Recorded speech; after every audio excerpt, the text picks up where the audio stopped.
कृपया आपल्या जागी बसून शांतता राखा. मी बीरा पेंडसे तुम्हा सर्वांचं मनपूर्वक स्वागत करते. गुरुवार 22 सप्टेंबर 2022 रोजी सी म जोशी दिलासा केंद्राने तालवाद्यांच्या साम्राज्यात हा कार्यक्रम आयोजित केला आहे. संगीत क्षेत्रातील सुप्रसिद्ध आणि एकमेव तालसम्राट अनिलजी करंजवकर यांची अजस्त्र ते छोट्या तालवाद्यांसोबत प्रात्यक्षिकासह मुलाखत घेणार आहेत. प्रसिद्ध प्रस्तुती संरचना संवादक अरविंद मुखेडकर. वेळ सायंकाळी 4 वाजता. स्थळ गोखले सभागृह, टिळक मंदिर, राम मंदिर रोड, विलेपार्ले पूर्व. हा कार्यक्रम सर्वांसाठी खुला आहे. गुरुवार 29 सप्टेंबरला दिलासाचा कुठचाही कार्यक्रम नाही. 1 ऑक्टोबर ज्येष्ठ नागरिक दिनानिमित्त ज्येष्ठांचा सत्कार. 6 ऑक्टोबर 2022 चे ज्ञानपीठ पुरस्कार विजेते दामोदर मावजो यांच्याशी संवाद. 23 ऑक्टोबरला येत आहेत आकाशवाणी कलाकार आपल्या भेटीला. 20 ऑक्टोबर एक नादयात्रा भूप, शास्त्रीय संगीतातील भूप रागावर आधारित कार्यक्रम. हे सगळे कार्यक्रम अतिशय महत्त्वाचे आहेत आणि म्हणून आधी तुम्हाला सांगण्यात आलेले आहेत. आता मी दिलासा कार्यवाह आशा कुलकर्णी यांना विनंती करते की त्यांनी आजचा कार्यक्रम चालू करावा. नमस्कार.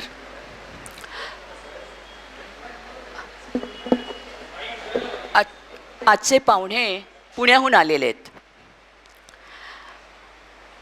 आज 2 पाहुणे वक्ते आहेत आपल्याकडे. त्यापैकी एक तर आपल्याला परिचित आहेत, ते मुंबईचेच आहेत आणि म्हणून दिलासाबद्दल 1-2 मिनिटात आपण त्यांना माहिती देणार आहोत, कल्पना देणार आहोत की आम्ही काय करतो. दिलासाची स्थापना, ह्या शाखेची स्थापना सी म जोशी दिलासा केंद्र 2010 मध्ये झाली, जानेवारीत. आणि आमचे 2 उपक्रम आहेत. एक तर ज्येष्ठांसाठी मुक्त व्यासपीठ.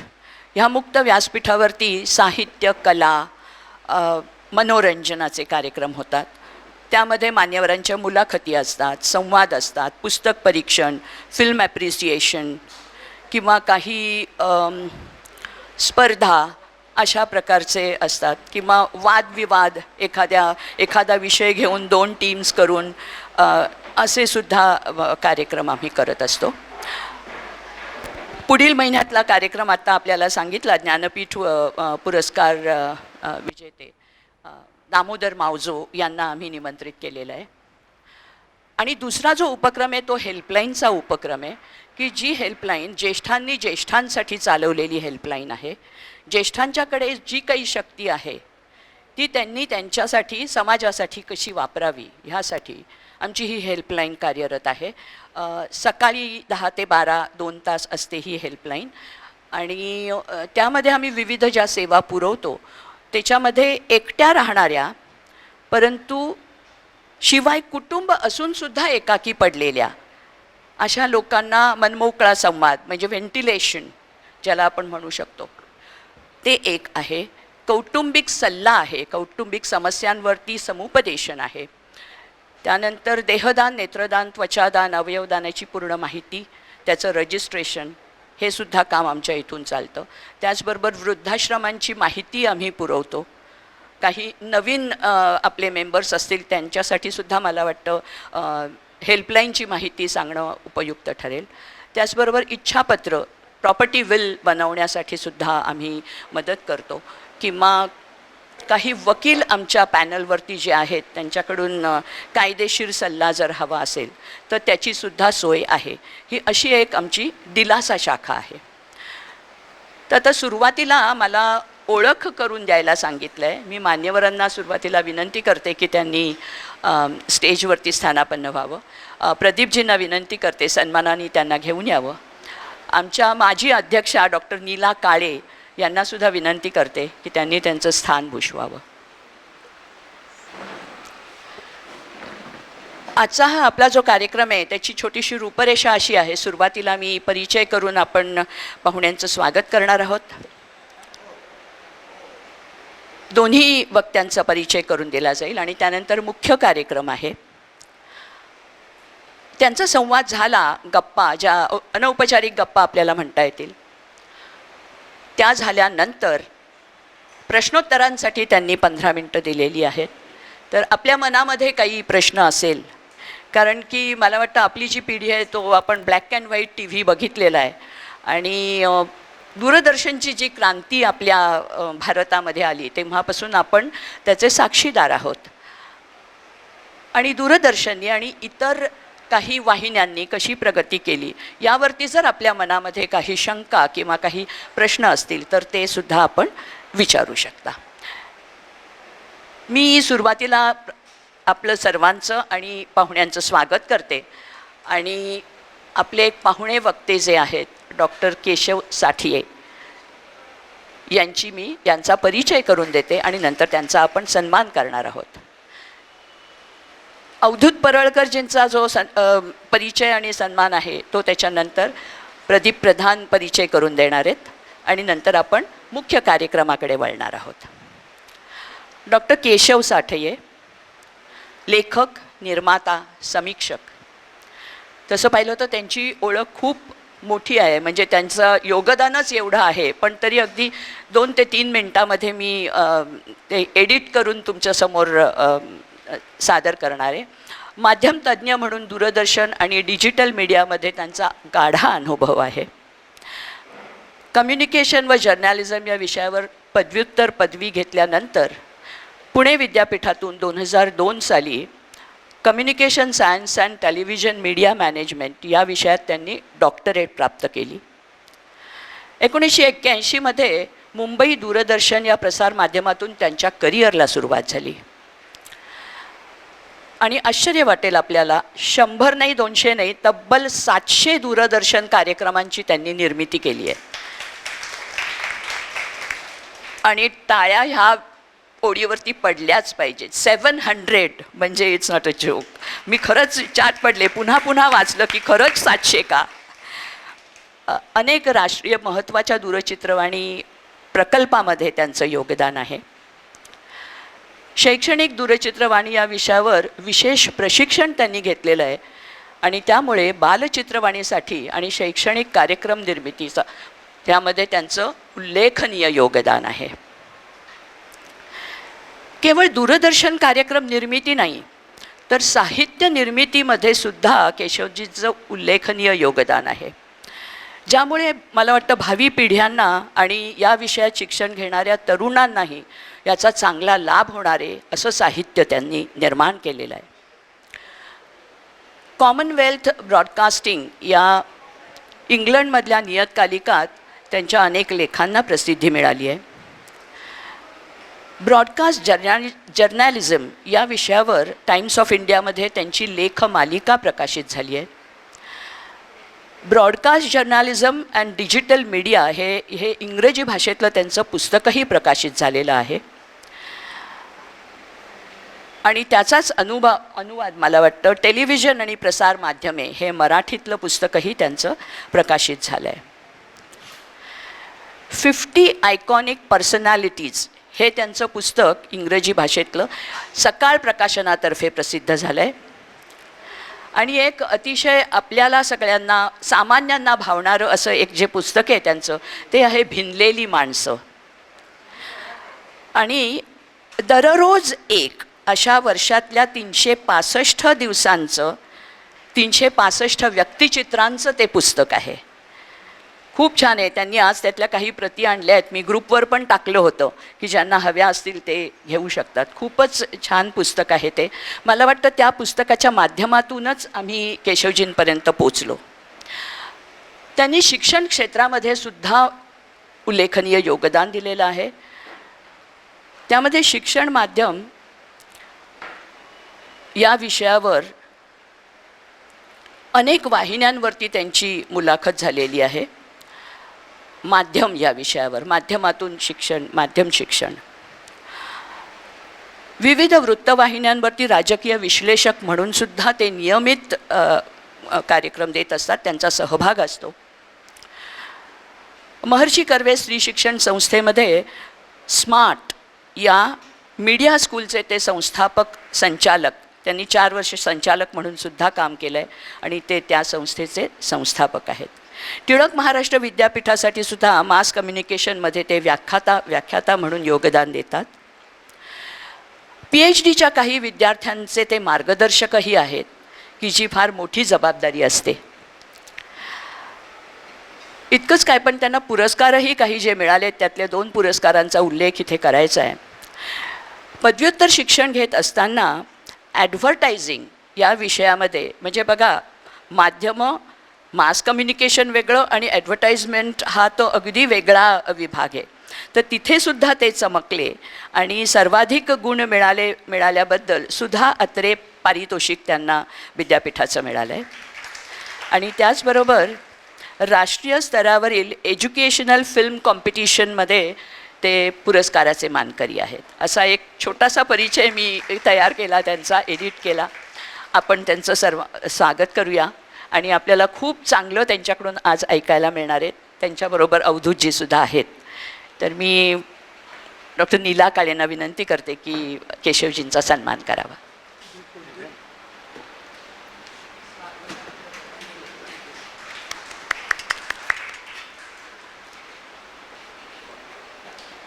आय होप परिचय बरोबर होता.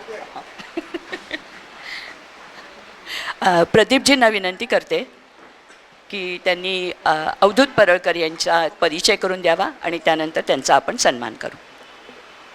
ज्यांना आपण सगळेजण ओळखतो ते काही आपल्याला नवीन नाहीत. त्यांनी इथे येऊन एखादा चित्रपट म्हणजे फिल्म कशी पाहावी हे आपल्याला शिकवलं आहे. आणि नुसतं भाषण केलेलं नाही, तर चित्रपट दाखवून तो कसा बघावा याचं आपल्याला मार्गदर्शन पण केलेलं आहे. तसंच त्यांच्या पुस्तकातल्या चौकस आणि तिरकस याच्यामधल्या ओळखीचा परिचय या विनोदी लेखाचं सुद्धा आपण अभिवाचन इथे केलेलं आहे. त्यामुळे सांगायचा मुद्दा असा की ते काही आपल्याला नवीन नाहीत, तरीसुद्धा त्यांची ओळख करून द्यायचा मला मोह आवरत नाही. त्यांनी विज्ञान शाखेची BSc म्हणजे बॉटनीमध्ये पदवी घेतली आणि मग पत्रकारितेची पदविका आणि फिल्म आणि टेलिव्हिजन इन्स्टिट्यूटचा TV ट्रेनिंगचा कोर्स त्यांनी केला. ते दैनिक मराठा, दैनिक मुंबई सकाळ याचे संपादक होते, उपसंपादक. दूरचित्रवाणीवर निर्मितीचं पण काम त्यांनी केले आणि वृत्तविषयक कार्यक्रमाची आणि माहितीपटांची त्यांनी निर्मिती केली आहे, दिग्दर्शन केलं आहे. त्यांचा विशेष प्रकल्प, विशेष प्रोजेक्ट जर तुम्हाला आठवत असेल तर तेंडुलकरांची दिंडी यांची ही जी मालिका होती त्याचं सादरीकरण, TV वरचं सादरीकरण त्यांनी केलेलं आहे. त्याचप्रमाणे महाराष्ट्र शासन याची वेगवेगळ्या लघुपटांची निर्मिती त्यांनी केली. TV वरचे काही नाटिका किंवा प्ले तुम्हाला आठवत असतील तर केमिकल किंवा कौटुंबिक जिव्हाळ्याचं नाटक याची निर्मिती त्यांनी केली. ही एक बाजू झाली. त्याचप्रमाणे ते सिद्धहस्त लेखक देखील आहेत. अनेक दैनिकात, साप्ताहिकात, मासिकात त्यांनी लेखन केलेलं आहे, स्तंभलेखन केलेलं आहे. उदाहरणार्थ महाराष्ट्र टाइम्स, महानगर, लोकप्रभा, दिनांक साप्ताहिक, तरुण भारत, दैनिक मराठा, दैनिक सकाळ तर आहेतच, ते उपसंपादकच होते, मेनका, साधना, ललित लेखन. त्यांच्या अनेक मासिकातून ललित लेखन त्यांनी केलेलं आहे.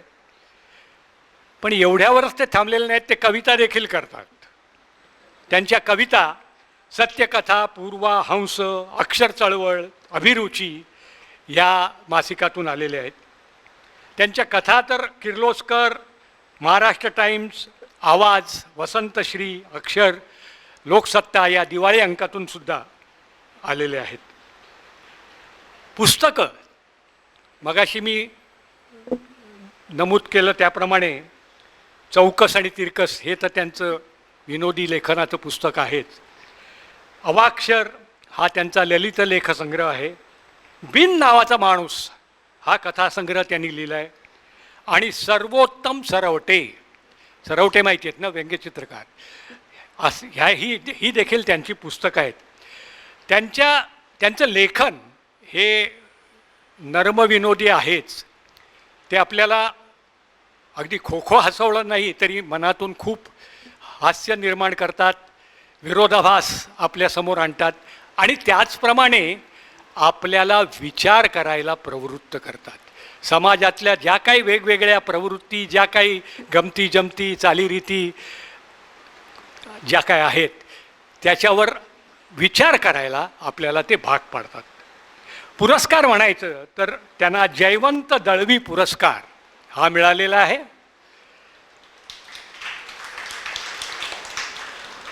विमादी पटवर्धन यांच्या नावानं विनोदी साहित्य लेखन पुरस्कार असतो, तो त्यांच्या अवाक्षर या संग्रहाला मिळाला आहे.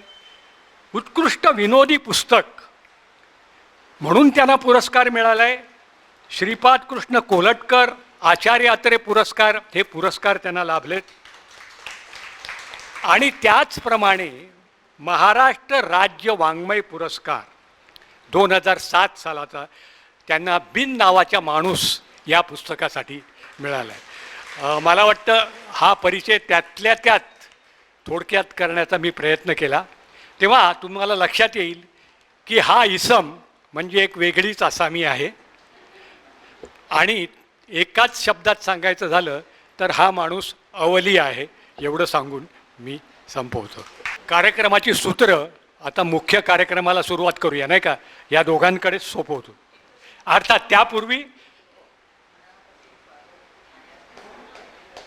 त्यापूर्वी त्यांचा सत्कार करणं.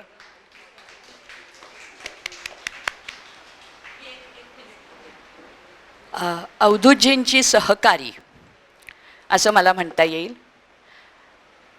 इतकंच काय, पण तिच्याच शब्दात सांगायचं झालं तर अवधूतजींच्या छत्रछायेखाली मी तयार झाली आहे असं तिचं म्हणतंय.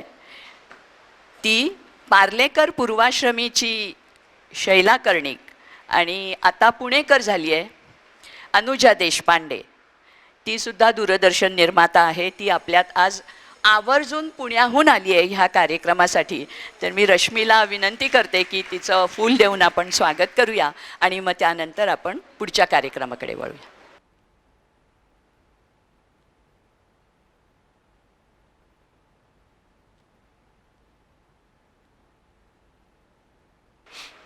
नमस्कार. सर्वप्रथम दिलासा केंद्राचे आभार मानतो की त्यांनी दूरदर्शन स्थापना दिवस साजरा करतायत. ते दूरदर्शन स्थापना दिवस कोणीतरी साजरा करताय हा आमच्यासाठी एक मोठा आनंदाचा भाग आहे. आज आणखी एक दिवस महत्त्वाचा आहे. आज इंजिनियर्स डे पण आहे, अभियंता दिवस आहे, विश्वेश्वरय्यांची जन्मदिवस आहे. आणखी आज एक दिवस आहे, तो आहे लोकशाही दिवस. म्हणजे बघा, लोकशाही आणि तंत्रज्ञान याच्यातून दूरदर्शन तयार झालं. तर एक उत्तम कॉम्बिनेशन आज योगायोगाने आपल्यासमोर आलेलं आहे. खरं म्हणजे दूरदर्शन या विषयावर बोलायचं झालं तर शुक्रवारसुद्धा उजाडेल, उद्याच्या दिवसापर्यंतसुद्धा आपण बोलत राहू. पण मला कल्पना आहे की तुम्हाला नेमकं काय जाणून घ्यायची उत्सुकता आहे, नेमकं काय पद्धतीनं तुम्हाला ते माहिती करून घ्यायचं आहे. त्यामुळं आम्ही थोड्याशा गप्पा या स्वरूपात मारणार आहोत आणि गप्पा मारता मारता त्यातून जे काही समोर येईल नवनीत यावं अशी अपेक्षा आहे. अवधूत परळकर हा मला सिनियर आहे खूप. म्हणजे मुंबई दूरदर्शनला जेव्हा मी जॉईन झालो 81 साली, तेव्हा त्याला जॉईन होऊन जवळजवळ 8-9 वर्ष झाली होती. 72-73 साली तो जॉईन झालेला आहे. त्यामुळे आम्ही त्यांच्याकडं गुरु म्हणून बघतो. आणि तो वृत्त विभागामध्ये काम करत असल्यामुळं ते अत्यंत व्हायब्रंट असा विभाग होता. म्हणजे दूरदर्शनच्या बातम्या हा एकेकाळी आपला 7 वाजताचा इतका महत्त्वाचा वेळ होता की त्यावेळेला आपण इतर कुठल्याही कार्यक्रमांकडे लक्ष द्यायचो नाही. आणि दूरदर्शनच्या बातम्या आजही आपल्याला वाटतं की परत दूरदर्शनच्याच बातम्या बघाव्यात, इतक्या वाईट परिस्थितीनं इतर चॅनलवर बातम्या आपल्याला बघायला मिळतात, कारण त्यात बातम्या नाहीच आहेत. उलटं झालं आहे, म्हणजे सिरियल बातम्यांच्या ठिकाणी आल्या आहेत आणि बातम्या सिरियलच्या जागी गेल्या आहेत. हा जो चेंज शिफ्टिंग आहे हा टेक्नॉलॉजीचा भाग म्हणा किंवा बदलत्या जीवनशैलीचा भाग म्हणा, पण मुळात दूरदर्शनच्या बातम्या हा एकेकाळी खूपच असा आनंदाचा भाग होता. आणि म्हणून मला अवधूतला विचारायचं की कशा पद्धतीनं तो लोकांच्या आकर्षणाचा भाग होता, लोकांना त्याबद्दल उत्सुकता वाटायची आणि एकूण कसं कामकाज चालायचं. त्याची एक जुनी सहकारी इथं शैला इथं आहे, त्यामुळे तीही काही वेळेला त्या संबंधी सांगू शकेल. अवधूत, थोडी प्रश्नांनी सुरुवात करतोय पण नंतर गप्पात आपण त्याचं रूपांतर करू. तेच म्हटलं, पहिलाच प्रश्न आला. प्रश्नाच्या आधी मी वेगळं थोडं बोलतो. दूरदर्शन असं आपण शब्द बोलतो, दूरदर्शन फार वाईट आहे, ते काय काय दाखवतात त्याला आणि काय करतात, पण तेव्हा आपल्याला टी व्ही बोलायचं असतं. माहिती आहे, दूरदर्शन ही संस्था आहे गव्हर्नमेंटची, आणि दूरदर्शनवर गेल्यानं म्हणजे काही कमी बघितलं गेलं आणि नंतर इतर चॅनल आलेले, तेव्हा म्हणतो काय दूरदर्शनवाले दाखवतात. आपण शब्द तो टी व्ही म्हणून घेतो, तर ती आपली सहज चूक होते. म्हणजे मीही करतो ती चूक. त्यामुळे लिहिताना पण लोक दूरदर्शनचे कार्यक्रम जरा घसरायला लागले, तेव्हा त्यांना ते बघायचं नसतं. सोपं करून सांगतो, दूरदर्शन हे प्रॉपर नाव आहे. प्रॉपर येण्यापूर्वीच मला आमचे शिष्य म्हणता येईल आता त्याला सांगितलं की थोडं जरा, मी म्हटलं मोकळेपणाने मी बोलणार आहे, थोडं मोकळेपणाने बोलणार, म्हणजे थोडंच बोल, फार मोकळेपणाने बोलू नको असं त्यांनी मला सांगितलं. म्हटलं फार मोकळेपणे, इथे मला सगळे ओळखतात, त्यांना फार मोकळेपणा म्हणजे माझं काय माहिती आहे. आणि दुसरं म्हणजे आज लोकशाही दिवस आहे, तर तुम्ही आत्तापासूनच मला सेन्सॉरशिप सुरू केली पहिली. पण बोलूया आपण. तर दूरदर्शनवर संस्कृती होती. दूरदर्शन आमची टी व्हीच म्हणजे ह्यांना आता बसले पण माहिती आहे, एक वेगळं कल्चर होतं तिथं. म्हणजे कॉलेजची मुलं असल्यासारखं कॉलेज भरल्यासारखं भरायचं आणि सगळेजण चाचपडत होते. त्यांना नेमकं स्वतःलाच त्यांनी टी व्ही पाहिला नव्हता, तो काय बावरींचा सिनेमात दाखवायचे तो बघायचे. त्यामुळे दूरदर्शन ही काय चीज आहे ही दूरदर्शन चालवणाऱ्यांना पण माहीत नव्हती. पहिल्यांदा जर्मन लोक तिथे होते, कारण आम्हाला शिकवायला टेक्निकल लोकांना ट्रेनिंग देण्यासाठी काही जर्मन लोकांचं केबिन होतं. वेस्ट जर्मननी सगळी इक्विपमेंट दिली होती आम्हाला, आणि बाकी फोर्ट फाउंडेशन वगैरे देऊन त्यांनी हे सुरू केलं होतं ते. तर त्यावेळी ती 1-2 महिने होती आमच्याबरोबर, पण त्यांना आमचं इंग्लिश मोडकं तोडकं, त्यांचंही मोडकं तोडकं होतं. आम्ही आमचा संवाद छान चालायचा दोघांचा. तर आम्ही ते विशेष म्हणजे त्यांनी इतकं छान ट्रेनिंग त्या सगळ्यांनी दिलं की आमच्याकडची लहान पोरं जी होती, ज्याला आम्ही असिस्टंट म्हणून ती देखील त्या संबंध यंत्रणेचा भाग बनली आणि त्यांना गंमत वाटायला लागली. आणि ते सगळं यंत्रणा आश्चर्य, जसं आता कम्प्युटरमध्ये 10वी मॅट्रिक झालेली पोरं येऊन कॉम्प्युटर रिपेअर करतात, तुम्हाला आश्चर्य वाटतं. आपण त्यांना काय पुस्तक उघडलं नसतं, डिग्र्या नसतात, पण ते करतात एक्सपर्टप्रमाणे. तशी ती मुलं तयार झाली. आणि त्याच्यामध्ये बाकी निर्माते उलट ते अनभिज्ञ होते त्या टेक्निकल याच्यामध्ये. मला टेक्निकल याचं सवड होतं, कारण फिल्म मेकिंगचं येतो. मला न्यूजमध्ये टाकलं होतं, पण माझं लक्ष तिथे होतं. म्हणजे सुरुवातीला आल्यानंतर मला वृत्त विभाग दिल्यावर ते जर्नलिस्ट झालं होतं, म्हणून वृत्त विभाग दिला होता. पण वृत्त विभागापेक्षा मला ते लिहिण्याचं काम किंवा एडिटरचं काम आवडत नव्हतं. मला बघायचं होतं ते की काय कसं बनवतात, आणि ते मी शिकलो. खरं म्हणजे ते विद्यापीठच होतं, सगळ्यांच्या दृष्टीने विद्यापीठाने सगळे लोक शिकले. विनय आपटे वगैरे तुम्ही बघत असाल, विनय आपटे नाटकात हुशार होता, पण नाटक टेलिव्हिजनवर कसं करायचं हे तो शिकत गेला. आणि असं शिक्षण सर्वात चांगलं असतं. म्हणजे आपण देखील ह्याच्यावर गेल्यावर ज्या प्रकारे बोल. आता विनय आपटेचा उल्लेख केला. दूरदर्शन हा योगायोगाने सुरू झालेलं माध्यम आहे, हे मी तुम्हाला नंतर सांगेन. पण विनय आपटे दूरदर्शनला सुद्धा योगायोगाने लागला असं मी ऐकतोय. म्हणजे असं की 83 नंबर बस ग्लॅक्सोला बंद पडली, आणि बंद पडल्यानंतर आपला मित्र तिथं विनय धुमाळे तिथं आहे, त्याला भेटून यावं म्हणून तो गेला आणि तो तिथं रुजू झाला, असं मी ऐकलं. ते बरोबर आहे का? हो, ते बरोबर आहे. प्रत्यक्ष मी देखील, मला भारतकुमार राऊत होते तिथे, आता जे खासदार वगैरे झाले ते तिथे होते. तो म्हटलं काय करतो, म्हटलं मी सकाळमधून कंटाळून बाहेर आलो आहे, मुंबई सकाळला होतो. तर अरे इथे ना, म्हणजे इथे म्हणजे काय, तो टेलिव्हिजनवर जाऊन बसला होता. तर ते 2 ऑक्टोबरला सुरू झालं, मी 2 नोव्हेंबरला जॉईन केलं. त्यांनी त्यावेळेस नाही तू ये इथे, म्हणजे असं दिसला मनुष्य की ये असं बोलायचे. जे प्रभात मंडळात जसं चालायचं, प्रभात कंपनीत चांगला मनुष्य दिसला की घे, अशी वृत्ती होती तिथल्या माणसाची. ते डिग्री आणि तुमचं हे बघायचं नाही, तुम्ही काय करता, किती प्रामाणिक आहात हे बघायचं. आणि त्या संस्कृतीची आम्हाला आवड अशी झाली की आम्ही एकमेकांना अरेतुरे वगैरेच बोलायचो. आता आम्ही अरेतुरे बोलतो, तिथलं नाही, तिथलं कल्चर होतं. आणि नावाने हाक मारायचं. म्हणजे विजया जोगळेकर या मोठ्या बाई होत्या, विजया जोगळेकर, सुहासिनी बोलक. पण आम्ही सुहासिनीचा कार्यक्रम चांगला आहे की सुहासिनीला काय ते जमलं नाही की ह्या विजयाला बोलवलं पाहिजे असं बोलायचं एकमेकांशी. आमच्याकडे हायरार्की पण नव्हती, म्हणजे एकमेकांची. फार मोठे बॉसेस ते वेगळे, पण आम्ही एकमेकांचे असिस्टंट वगैरे असून देखील फार खेळीमेळीचं वातावरण होतं. आणि त्याच्यातच वेड्यासारखे काम करायचं. म्हणजे सकाळी 8ला आलं तर रात्री 8ला गेलं कोणाला वाटायचंच नाही काय आपण जास्ती वेळ काम केलं. ती भावना नंतर निर्माण झाली. म्हणजे ह्याची DA आहे काय, आपला IAS सत्ता सांगतील आम्हाला पगार नेमका किती मिळतो काय माहीत नव्हतं. पैसे मिळतात, एवढं बघायला मिळतं, शिकायला मिळतं आणि वर पैसे देतात असं वाटत होतं इतकं. आणि लोक ही जेरस होते की हे टेलिव्हिजनवर आहेत. म्हणजे TV म्हटल्यावर मला मुली पण सांगून यायच्या टेलिव्हिजनवर आहे हा वगैरे. पण त्यांना टीव्हीवर आहे म्हणजे त्यांना ते फार मोठं वाटायचं. मग ते त्यामुळे गंमत असं यायची की एवढं त्याला एक प्रकारचं हे होतं. कारण बाकीची मुलं हे काय निंद्राळी उद्योग होते, त्यांना माहीत होतं की हा दुसरं म्हणजे आमची व्यवस्था काय होती त्यांना माहीत नव्हतं. व्यवस्थेत खूप दोष पण होते आणि असतातच. कुठली संस्था म्हटली की बाकी आणि सगळेच नवीन म्हटल्यावर जे चाचपडत होते मी म्हणालो तसे घेत होते. आम्हाला स्पेशल ट्रेनिंग आम्हीच घेत होतो आणि शिकत होतो. एडिटिंग म्हणजे काय काय जे तुम्हालाही कल्पना नसेल की आतमध्ये काय काय चालतं. की न्यूज रीडर आमचे प्रदीप भिडे म्हणा, आता दुसरे पण किरपेकर आता नाही, पहिल्यापासून होत्या. अवधूत हां, तू सुरू. खूप कौतुक झालं दूरदर्शनचं. अजून व्हायचं ते आहे. एवढ्यासाठी म्हणतोय की नाही ना, गुड फेथ म्हणतोय. खूप उत्साहाने काम करणारी मंडळी होती, नवीन मंडळी होती. त्यामुळं 8-10 तास मंडळी काम करायची. मी स्वतः पाहिलेलं आहे आणि मीही केलेलं आहे. पण मुद्दा असा आहे की दूरदर्शन जे सुरू झालं ते कुठल्या प्लॅनिंगने सुरू झालं नाही. आकाशवाणी कशी, आकाशवाणी आपल्या आधीही होती आणि ती अत्यंत सेटअप याने, आणि तुम्हाला त्याचे कार्यक्रम ऐकल्यानंतरही लक्षात येत असेल की आकाशवाणीला एक सिस्टीम होती, आकाशवाणीला एक डिझायर्ड इफेक्ट होता, आकाशवाणीला एक पॅटर्न होता. पण दूरदर्शन सुरू झालं याला मी सेरेंडिपिटी म्हणतो. सेरेंडिपिटी म्हणजे योगायोगाने घडलेली गोष्ट. अर्थात ती चांगली आहे, म्हणजे अगदी प्रत्येक योगायोग वाईट असतात अशातला भाग नाही. पण योगायोगाने घडलेली गोष्ट आणि प्लॅनिंग करून केलेली गोष्ट याच्यामधला फरक तुम्हाला लक्षात यायला पाहिजे.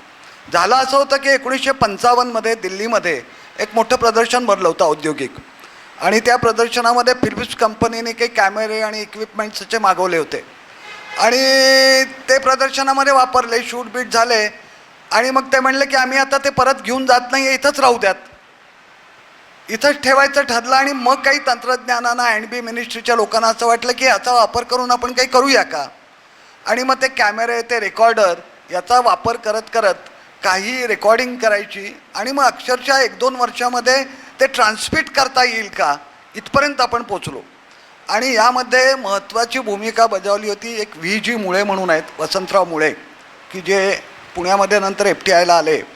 आणि त्यांनी 57-58 साली वेगवेगळे प्रयोग करत, म्हणजे मला वाटतं 15 सप्टेंबर 59ला दूरदर्शन सुरू झाला. त्याच्या आधीची 26 जानेवारीची परेड एक्सपेरिमेंटल लेवलवर आपण दाखवली होती.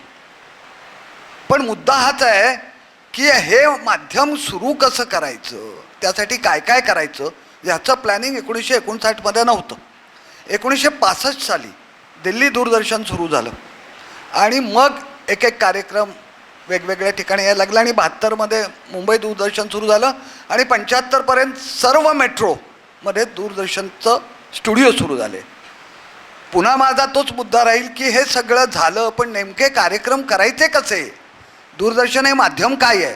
पु ल देशपांडे शिकायला गेले होते BBCला, म्हणजे पहिले प्रोड्युसर आहेत पु ल देशपांडे. दिल्लीमध्ये त्यांनी 2-3 डॉक्युमेंटरीज पण केल्या होत्या. पण मुळामध्ये या कार्यक्रमांची निर्मिती, या कार्यक्रमासाठी नेमकं कुठलं कम्युनिकेशन मॉडेल वापरायचं, काय पद्धतीनं लोकांसाठी कार्यक्रम करायचे, म्हणजे काय करायचं आहे, कामगारांसाठी करायचं आहे, शेतकऱ्यांसाठी करायचं आहे. मग आपण रेडिओच्या कार्यक्रमाची कॉपी करायला लागलो. अनेक रेडिओचे लोक तुम्ही दूरदर्शनमध्ये सुरुवातीला घेतलेत. म्हणजे जवळजवळ 80% स्टाफ हा रेडिओकडनं टेक्निकल आणि असा दोन्ही आला. त्यामुळं रडत खडत शिकत शिकत आपण पुढं जात होतो. आणि त्यामुळं तुम्ही जे म्हणता आम्ही उत्साहानं करत होतो आम्ही, पण मुळामध्ये आपण प्रेक्षकांना काही डेव्हलपमेंटल कम्युनिकेशन पद्धतीनं हे माध्यम पोचवलं नाही पहिले काही वर्ष, त्याची फळं आपण आत्ता भोगतोय. मी सांगितलं ते बरोबर, रेडिओवरनं माणसं आली आणि त्यांचे नियोजन वगैरे तिथे चालायचं सगळं आणि ऑफिसर वगैरे होते सगळे. पण त्याचबरोबर आमची तुलनेनं आम्ही व्रात्य मुलं असावीत तशी होतो आणि त्यांनी थोडी शिस्त लावायचा प्रयत्न केला त्यांनी आणि झालाही तसा. हळूहळू कार्यक्रम तसे समजायला लागले. म्हणजे पहिल्यांदा आम्ही स्वतः आमचे कार्यक्रम पहिल्यांदा बघत होतो, तुम्ही जसे बघत होतात तसेच. आणि आम्ही घरी गेल्यावर प्रेक्षक होतो, हे तुमच्या लक्षात येत नाही. आम्ही 7-8 तास काम केलं, घरी गेलो आम्ही प्रेक्षकावर टीका करतो. तुम्ही जसे कार्यक्रम बघितल्यावर टीका करता तसे आम्ही प्रेक्षकाच्या भूमिकेत गेल्यामुळे आम्हाला दिसं अरे काय हा वेड्यासारखं फार झालं लांबळं, ते काय बोलायचं तुम्ही बोलत होतो सगळं. पण यांनी सांगितलं मुद्दा मग ते आकाशवाणी, पण आकाशवाणी त्याच्यापेक्षा दुसरा एक भाग त्याचा दोष सांगतो त्याचा. त्यामुळे झालं काय, आकाशवाणी ही बडबड करणारी संस्था होती. शब्द आणि शब्द असे येते. आमचं दृश्य माध्यम होतं, तर त्यांना ते दृश्य माध्यमाची काही देणं घेणं पण नव्हतं खरं तर. थोडंफार काही लोकांना येतोच, म्हणजे जनरल मी सिस्टम नाही करत. तर त्यामुळे व्हायचं काय की शब्द हाच आहे म्हणून ते आम्हाला स्टुडिओ कार्यक्रम जास्त शब्दांना माणसं बोलवायची, तिथे बसवायची, ते बोलतील ते ऐकायचं. म्हणजे रेडिओचाच कार्यक्रम कॅमेरा समोर आहे म्हणून टेलिव्हिजन बोलायचं त्याला. कारण आम्ही BBC बाकी कार्यक्रम बघत होतो, ते काहीतरी वेगळं चालायचं. तर आमच्यातल्या काही लोकांनी कॅमेरे बाहेर नेऊन शूट केलं. म्हणजे नाटक जरी असलं तरी नाटकातले सीन जसे आता सिरियलमध्ये दिसतं, रस्त्यावर जाऊन शूट केलं. पण त्यांची आबाळ व्हायची, त्यांना मिळायची नाहीत कॅमेरे वगैरे. तेव्हा मला वाटायचं अरे इतकं असताना तुम्ही बाहेर का जात नाही, इथे काय. तर ते त्यांच्या ते टेक्निकल डिफिकल्टी वेगळ्या आहेत, त्याबद्दल स्वतंत्र बोलता येईल. पण हे जी गंमत आहे ना, त्यांना ते दृश्य माध्यम आहे, त्यांना आम्हाला समजावूनही सांगता येत नव्हतं कारण ते मोठे होते. आणि त्यांना ते बघत होते की आपण माणसांना बोलू नको, पाडगावकरांना बोलू, अशोक रानडे. तर प्रतिभा सर्वात गाजलेला प्रोग्राम आणि तो खरंच चांगलाच असायचा, म्हणजे प्रश्नच नाही त्याविषयी. आणि अजूनही लोकांना आवडतो तो जुने बघायला मिळतात म्हणून आवडतो आणि आपली माणसं बघायला मिळतात. तर आम्हाला ते त्यांच्या घरी जाऊन शूट करा असं वाटत होतं, पण त्यासाठी ते उत्सुक नसायचे. आणि ते स्टुडिओत त्यांना बोलवतं अशोक रानडे आणि कार्यक्रम चांगला व्हायचा ते बोलवल्या माणसांच्या बुद्धीमुळे. आणि आम्ही निर्माते असलो समजा, दुसरे असायचे. पण आम्हाला वाटत बघा कार्यक्रम आमच्यावर एवढी पत्र आले आमच्या कार्यक्रमाला, तर आमच्या कार्यक्रमाला आली नसायची. पाडगावकर बोलतात किंवा अशोक रानडे बोलतात, त्यांना आलेली असायची. मुलगा सुहासिनी मोहोळकर स्वतः मुलाखती घ्यायच्या. आणि छान आहे सगळं, पुष्कळ बिग शॉट्स म्हणतात ज्यांना, तसे येऊन गेले आमच्याकडे. आणि प्रिझर्व पण झालेत, काही आहेत, काही नाही आहेत. पण तो आकाशवाणीचं हे म्हणजे आम्हाला ते फक्त एक नागपूरचं सांगतो. नागपूरनी ग्रेसवर यांच्यावर कार्यक्रम केला, कवी ग्रेस.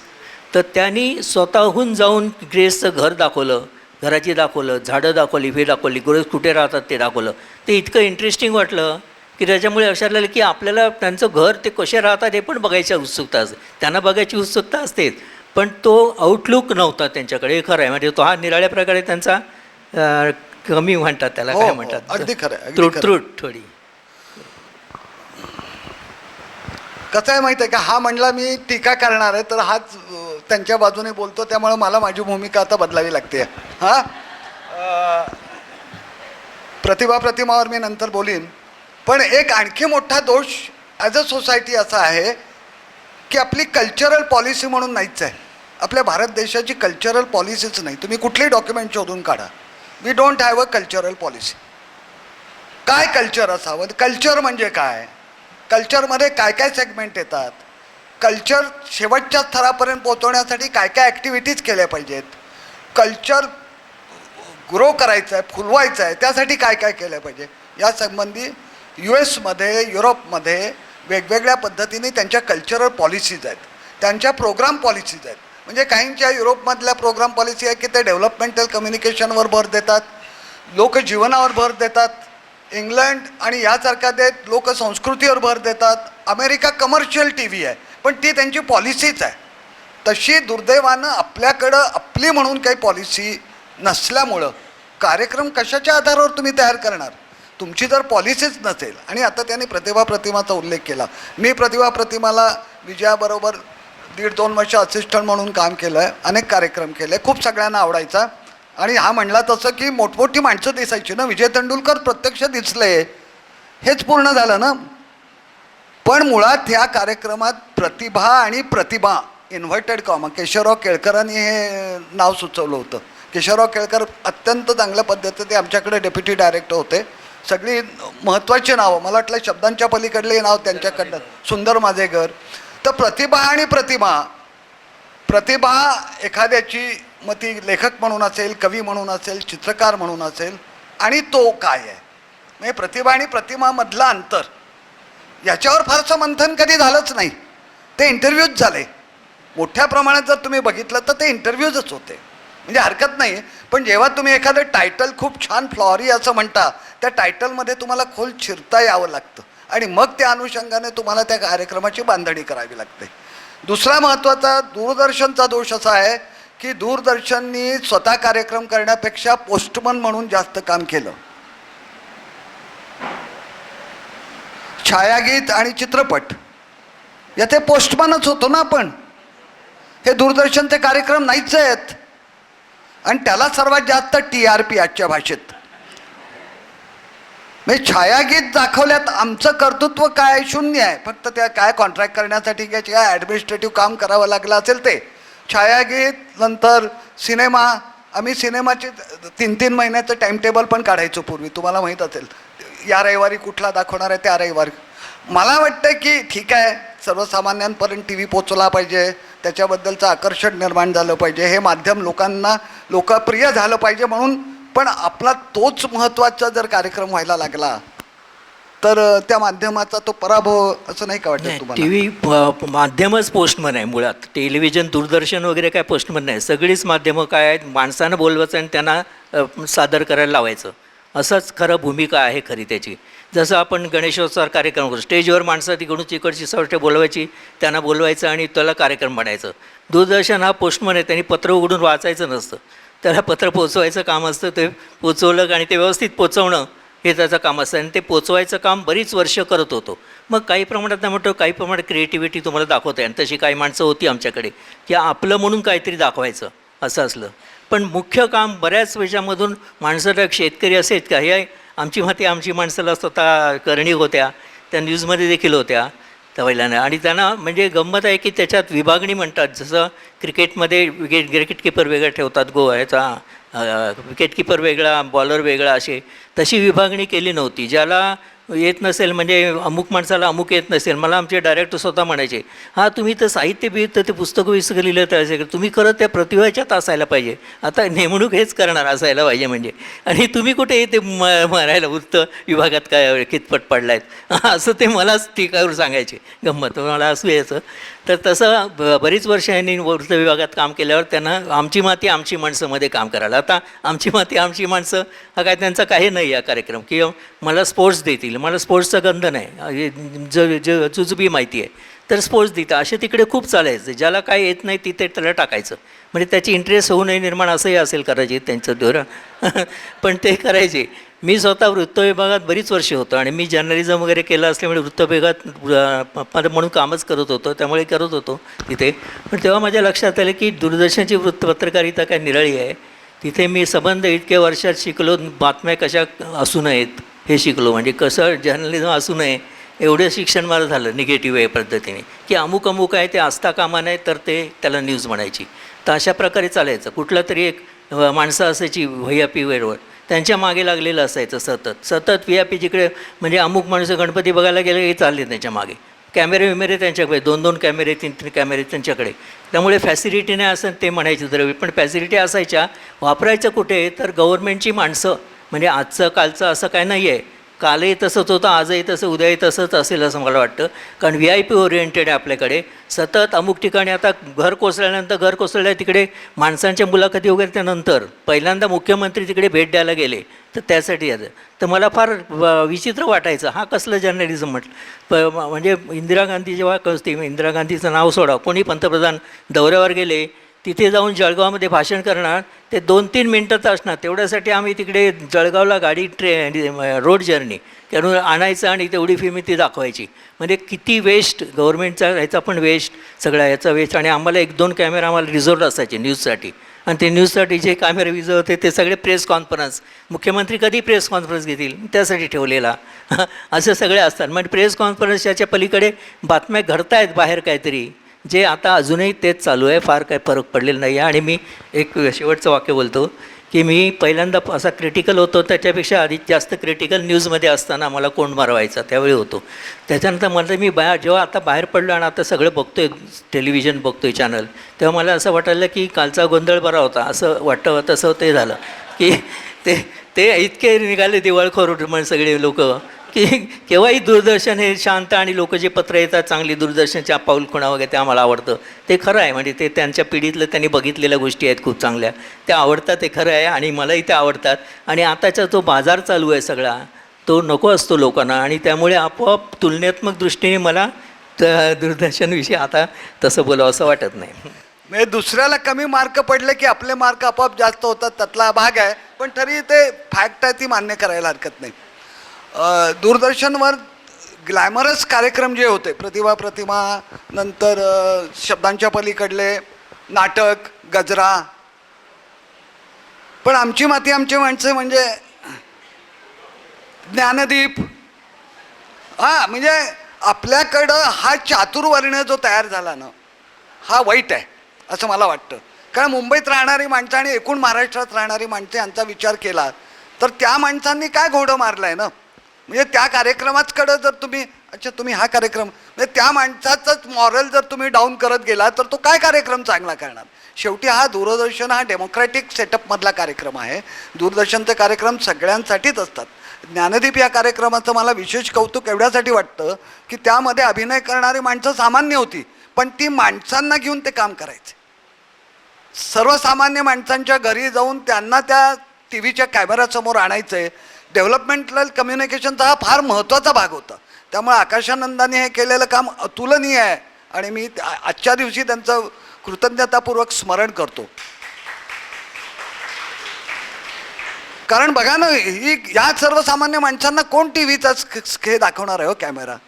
आणि त्यांचं वाक्य इकडं तिकडं जायचे, अभिनय नीट नसायचं, ठीक आहे ना, पण त्याला एक ॲक्च्युलायझेशन वाटायचं, त्याला काहीतरी प्रेरणा मिळायची, काही सोशल वर्क त्यातून करायचे, रक्तदान शिबिर घ्यायचे, जे काही करत असतील. पण डेव्हलपमेंटलच्या दृष्टीनं या लोकांनी जावं यासाठी आबांनी केलेला कार्यक्रम नक्की चांगला होता. हा मुद्दा महत्त्वाचा आहे तो. म्हणजे मला नंतर लोकांनी लक्षात आणून दिला की या लोकांना आउटलेट मिळणार कधी, ते कधी उभे राहणार, आणि डॉक्टर लागू कसे येणार सतत तुमच्याकडे, लागू की अभिनय आपटे ज्या पद्धतीने करायचा प्रायोगिक वगैरे किंवा त्याच्यापेक्षा वेगळं.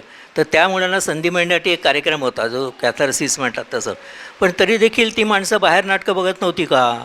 अभिनय इतका तो कमी प्रतीचा कसा काय, कुठे गेला होतास रे तू, असं विचार. किती आता निराळ्या प्रकारे अभिनय तुम्ही सिरियलमध्ये बघता, किती काहीकडे बोलत असतात माणसं, त्यांच्यात ते चुका आणि ते वेगळा विषय आहे सिरियल नावाचा प्रकार. पण ह्याच्यामध्ये सहजपणे तुम्हाला ते करता येतं ना. बाहेर चांगले कलाकार होते, निळू फुले वगैरे तर जमाना होता सगळा. ती नाटकं तुम्ही बघितली असती तरी कळेल ना अभिनय कसा करतात, किंवा आकाशनंदी सांगायला हरकत नव्हती. पण ते एका त्या पाठडीतले होते आणि तुम्ही म्हणतं ते ह्याच्याच त्यांनी ह्यांनी ते शिकू दे, इथे राहू दे, त्यांना कसा अभिनय हळूहळू कळू दे, पण ते त्याच्यातच राहायचे. हे म्हटलं जसं कामगार स्ट्रीटला अभिनय वेगळे असतात, ती पण सुधारले आता. पण यांचं ऐकून आलं म्हणजे हातावर काही ते करून चालायचं ना, ते अगदी शालेय पातळीवरचं होतं. म्हणून मला जरा ऑड वाटायचं. आणि तू म्हणतो तो मुद्दा मात्र अगदी बरोबर आहे की त्यांना मिळाला पाहिजे. न्यूज सेक्शनचं तुम्ही काम केलं तितकी वर्ष. सर्वात मोठा दोष दूरदर्शनच्या वृत्त विभागाचा म्हणजे त्यात दृश्यच नसायची. दृश्य असेल तर तो फक्त न्यूज रीडर दिसायचा. म्हणजे 15 मिनटामध्ये 3 मिनटं 4 मिनटं, correct me if I am wrong, एवढी दृश्य दिसायची. बाकी तो माणूस मग कोण असेल. कॅमेरे तुमच्याकडे एवढे होते तर आपण दूरदर्शन आणि आकाशवाणी या बातमीमध्ये आपण फरक केला पाहिजे की नाही. आकाशवाणीला ऑडिओ असतो फक्त, पण तुमचाही जास्तीत जास्त ऑडिओच असायचा की. आणि दृश्य जी दिसायची ती बहुतेक मंत्री आणि हे म्हणजे जसं काय जगात मंत्री आहेत ते कुठे कुठे जातात आणि काय करतात फिरतात एवढंच जगात घडते असं एक इम्प्रेशन पहिल्यापासून ती परंपरा अजून चालू आहे सगळ्यांकडे, म्हणजे सगळ्या ह्याच्यात. तर मला येतो ते आमच्याकडे विस न्यूज नावाचा एक प्रकार होता. बाहेरून इंटरनॅशनल न्यूजचे क्लिपिंग्स यायचे, ते आम्हाला लावायला लागायचे. ते इतके इंटरेस्टिंग असायचे. म्हणजे जपानीमध्ये ते सुराकुपसून एका मंत्र्याचा काहीतरी खून केला होता, तो सीन त्यांनी शूट केला होता आणि तो बघत होते लोक की ॲक्च्युअल तलवार काढून तो हे करतोय. पार्लमेंटमध्ये काय झालं होतं प्रकरण, ते सगळं असं अशा पद्धतीची कव्हरेज इकडेची. आणखी पण इंटरेस्टिंग कव्हरेजेस यायची तेव्हा ते आम्ही दाखवायचो. ते त्या सगळ्या क्लिपमध्ये म्हणतात क्लिपिंग असते ते बरंचसं म्हणजे असून उपयोग आहे, कॅमेरे असून कॅमेरे कुठे पाठवायचे ते कळत नव्हतं. त्यामुळे कॅमेरे असणं हा हे नाही आहे, फार आमच्याकडे एक्सक्यूज होईल, काय करणार हो आमच्याकडे कॅमेरे नाहीत, कोणी आलं ना बाहेरून काय सांगायला की आमच्याकडे असं केलेलं आहे आणि वेगळं आहे सगळं, तर काय माहिती आहे ना कॅमेऱ्याचा प्रॉब्लेम आहे. ते ती एक्सक्यूज काय खरी नव्हती, जे आहेत कॅमेरे ते भलतीकडे जायचे, हे खरं होतं. पण प्रश्न असा आहे की या सगळ्या याच्यामध्ये काही जण चांगलं काम करतच होते, म्हणजे काही जण स्टोऱ्या बनवत होते, हे बनवत होते असे, आणि ते नंतर चमकलं इतर ठिकाणी जाऊन त्यांनी केलं. BBC हे होतं. जसं आमच्याकडे आता ह्याचे क्लिपिंगबद्दल एक उसरलो ते सांगून टाकतो. क्लिपिंग जे मध्ये द्यायची ना कधी 30 आणि 1 मिनिटाची असायची, 1 मिनिट म्हणजे जास्त. तर त्यावेळी एकदा स्मिता तळवलकर तुम्हाला माहितीच आहे, ती न्यूज वाचत होती आणि त्यावेळी ती प्रेग्नंट होती. त्यावेळी न्यूज वाचता वाचता तिने सांगितलं मला चक्कर येते सांगितलं. लगेच दुसऱ्यांनी ती अनाऊन्सर बसलेली असते, न्यूजनंतर अनाऊन्समेंट असते ब्लड वगैरे कायची, ती तिकडे बसून असते. तर ते लगेच तिला उठवलं, फिल्म सुरू झाल्यावर ती दिसत नाही तुम्हाला, त्यामुळे तिला बाहेर असताना तिला सांगितलं लवकर बस. तिने कागद दिले त्याच्याकडे आणि त्या अनाऊन्सरनीच पुढची न्यूज सुरू केली. तुम्हाला फक्त ते नवीन दुसरी न्यूज रीडर आली वाचताना दिसलं, मध्ये काय झालं ते दिसलं नाही. ते फिल्ममुळे कवर करता आलं आम्हाला. तर असे काही विलक्षण प्रसंग घडलेले आहेत. बाकी सगळं ठीक झालं, काय त्याचा वाईट परिणाम आणि कोणालाच काय कळणार, बऱ्याच वेळा लोक बघतच नसल्यामुळे न्यूज आम्ही वाचलो, असं एक आहे. म्हणजे न्यूजवर फार टीका होत नाही याचं कारण न्यूज तेवढ्या प्रमाणात मी म्हणता तेवढं न्यूज पॉप्युलर बघतं. कारण तुम्ही एक इम्प्रेशन तयार केलं की हे सरकारीच दाखवत आहे तुम्ही, असं एक इम्प्रेशन तयार. कधी चांगलं असायचं, चांगलं देखील डावललं जायचं, कारण तुम्ही सुरुवातच करणार पंतप्रधानाच्या भेटीनंतर. नाही, मुळामध्ये सरकारी ते माध्यम होतंच. आणि 25 वर्षापूर्वी आपण ते निमसरकारी केलं नाही का. प्रसार भारती आली नोव्हेंबर 1997 बरोबर 25 वर्ष होतील नोव्हेंबरमध्ये. पण ते किती सरकारी होतं त्याचा अनुभव सांगतो. 31 ऑक्टोबर 1984 तुम्हाला हा दिवस आठवतोय? इंदिरा गांधींची हत्या झाली होती. त्या दिवशी सकाळी मी कधी नव्हे तर वेगळ्या डिपार्टमेंटमधनं न्यूज डिपार्टमेंटला क्रीडवर काय काय बातम्या आल्यात बघायला गेलो होतो. 9:30 लवकर गेलो होतो ऑफिसला. आणि त्या क्रीडवर त्या बातम्या शॉर्ट ॲट ही बातमी आली होती, गोळी घातलेली आहे. आणि मग ते बघितल्यानंतर मग मी खाली जाऊन सांगितलं अशी क्रीडवर बातमी आलेली आहे. अर्थात ते अनाऊन्स केलंच नव्हतं, शेवटपर्यंत अनाऊन्स नाही केलं, संध्याकाळी अनाऊन्स केलं उपराष्ट्रपतींनी, बरोबर ना. राष्ट्रपती तेव्हा कुठल्या तरी परदेश दौऱ्यावर होते. आणि मग त्या दिवशी जेव्हा संध्याकाळी ही बातमी आली की इंदिरा गांधींना मारलं गेलं त्यांच्याच बॉडीगार्डकडनं, 3 दिवस आम्ही इंदिरा गांधींची डेड बॉडी दाखवत होतो दूरदर्शनवर. 3 दिवस. म्हणजे पंतप्रधान आपल्या देशाचे आहेत, त्यांच्याबद्दल रिस्पेक्ट आहे, त्यांच्या कामाबद्दल रिस्पेक्ट आहे. पण तुम्ही एखाद्या माध्यमाने किती वाकायचं? 3 दिवस 72 तास. मग लता मंगेशकर गायच्या, कोणी भजन म्हणायचं, कोणी वाजवायचं. अर्थात ही परंपरा आजही चालू आहे. आणि कसं आहे की एकदा माध्यम तुमच्या ताब्यात आलं ना की त्याच्याबद्दलची गोडी वाढते आणि आपल्याला लक्षात येतं की हे आपल्याला लोकप्रिय करण्यामध्ये खूप. पण त्यावेळी आपण हे लक्षात घेत नाही की 130 कोटी लोकांना त्याबद्दल आपण कशातून डिप्राईव्ह करतोय, नाही का. तुमच्यासारखी ज्येष्ठ नागरिक ज्याला एक तास चांगला कार्यक्रम मनोरंजनाचा वेल रिसर्च केलेला. दूरदर्शनचं रडणं असं आहे की इथं रिसर्च कधी कुणी फारसा केलाच नाही. अत्यंत जबाबदारीने मी बोलतोय की रिसर्च करून स्क्रिप्ट करायचं हे मी फारसं कुठं बघितलेलं नाही दूरदर्शनच्या केबिनमध्ये. कारण आठवड्याला ते म्हणतात 2 कार्यक्रम 3 कार्यक्रम 4 कार्यक्रम करायचे, रिसर्च करणार कधी. पण तुम्ही रिसर्च केल्याशिवाय पुन्हा ऑडियन्सचा फीडबॅक काय असतो. एक ऑडियन्स सेल होता, पण संपूर्ण महाराष्ट्रातल्या ऑडियन्सचा तर फीडबॅक घ्यायचा आहे का तर नाही. लोकांना काय हवं आहे याची कधीही फारशी नोंद दूरदर्शननी घेतली नाही. प्रोड्युसरला काय वाटतं, अरे हा मस्त आहे, अभिषेकी बुवांचा करून टाकू कार्यक्रम. मग अभिषेकी बुवा मोठे आहेतच ना, पण लोकांना नेमके कोण हवेत, का हवेत याची रिसर्च, कुठल्याही प्रकारचा रिसर्च दूरदर्शनमध्ये न झाल्यामुळं पब्लिकला काय हवं आहे, ज्यांच्यासाठी दूरदर्शन आहे त्यांना काय हवं आहे यावर कार्यक्रम झाले नाहीत. एक मी अपवाद सांगू शकेन, तो म्हणजे कमलेश्वरांचा परिक्रमा नावाचा एक कार्यक्रम होता पूर्वी. फार अप्रतिम कार्यक्रम करायचे. टॅक्सी ड्रायव्हरवर करायचे, वेश्यांवर करायचे, रस्त्यावरच्या स्ट्रीट बॉईजवर करायचे. अक्षरशः कार्यक्रम संपता आमच्या ड्युटी रूममध्ये फोन यायचे, काही रडून फोन करायचे, तोपर्यंत हे पोचलेले असायचे स्टुडिओतून. असा कार्यक्रम पाहिजे. तुमचा कार्यक्रम झाल्यानंतर ताबडतोब रिस्पॉन्स येणं, अर्थात प्रत्येक वेळी त्या फॉर्मॅटमधलाच कार्यक्रम, त्या जॉनरचा कार्यक्रम असेल असं नाही, पण तुमचा कार्यक्रम झाल्यानंतर लोकांना मनापासून वाटलं पाहिजे की मी कळवलं पाहिजे की मला हा कार्यक्रम आवडला, हा मला उपयोगी पडला, हा आमच्या खूप कम्युनिटीला उपयोगी पडला. अशा पद्धतीचे कार्यक्रम करण्यात दूरदर्शन कायमच कमी पडलं. काय म्हणताय अवधूत? मुळात नेमणुका हा पण एक वेगळा मुद्दा आहे. नेमणुका अशा व्हायच्या ना, आता त्यांनी डिप्लोमा केलेलं आहे, ज्यानेचं मी डिप्लोमा केला, आम्ही न्यूज आणि त्याच्यामध्ये सगळ्या न्यूज रीडरमध्ये एकच न्यूज रीडर डिग्री असलेला होता, म्हणजे प्रदीप भिडे होता. बाकीचा काय न्यूजशी काय संबंध आहे, कधी पेपर वाचले नाही अशी माणसं तिथे असायची. म्हणजे न्यूज क्रायटेरिया काय आहे, तर दिसायला तुम्ही सुंदर असायला पाहिजे, रेखीव असायला पाहिजे, कारण प्रेझेंटेबल, त्याला प्रेझेंटेबल शब्द वापरायचे, आणि आवाज आणि उच्चार तुमचे छान पाहिजेत. आवाज उच्चार छान, ते विचारायचंच नाही तुम्ही पेपर वाचता, बाकी काय नॉलेज आहे का, काय संबंध नाही त्याचा. तिकडे काहीतरी चुकीचं लिहिलं तरी, म्हणजे एकदा एका न्यूजरीडरने एक पॅरा पुन्हा टाईप झाला, तो पुन्हा वाचला होता, खाली होता, ते संबंध नाही, ते वाचन चांगलं त्यात असलं आपण काही चुकलोय असं अजिबात हां. वाटलं नाही, हे वाईट आहे. आणि त्याच्यानंतर एक चेक करायला तिथे एक मनुष्य असतं ड्युटी रूममध्ये, त्यांनी ते याच्यावर नोंद करायची असते काय वगैरे. तर त्याची नोंदी कशा असतात, अमुक ठिकाणी ते फंबल झाले, अडखळल्या, तर अडखळणं हे काय हे नाही, अडखळतो मनुष्य बोलताना, पण बोलणं काय होतं, किती चांगल्या पद्धतीने म्हणलं, असे होते चांगले. म्हणजे सरसकट सगळ्यांबद्दल म्हणत नाही आहे, काही न्यूज रीडर अत्यंत रिस्पॉन्सिबल, बुद्धभूषण गायकवाड वगैरे चांगलं वाचायचे विशेष. आणि त्यामुळे आता ते बरेच लोक नाही आहेत. इव्हन भक्ती परिवे सांगतो, भक्ती पहिल्यांदा सांगायची मी इंग्लिश मिडियममध्ये शिकले, मला मराठी म्हणजे मराठी नाटकात काम करणारी सर्वोच्च असलेली काही माझं इंग्रजी मला तर लिहून द्या, इंग्लिश तुमचा ह्याचा उच्चार विचारायची प्रत्येक वेळा खाली जाऊन कोणाला मेंदळणं वगैरे, ह्याचा उच्चार कसा करायचा, हे कसं वाजायचं, असं करून ते शिकत.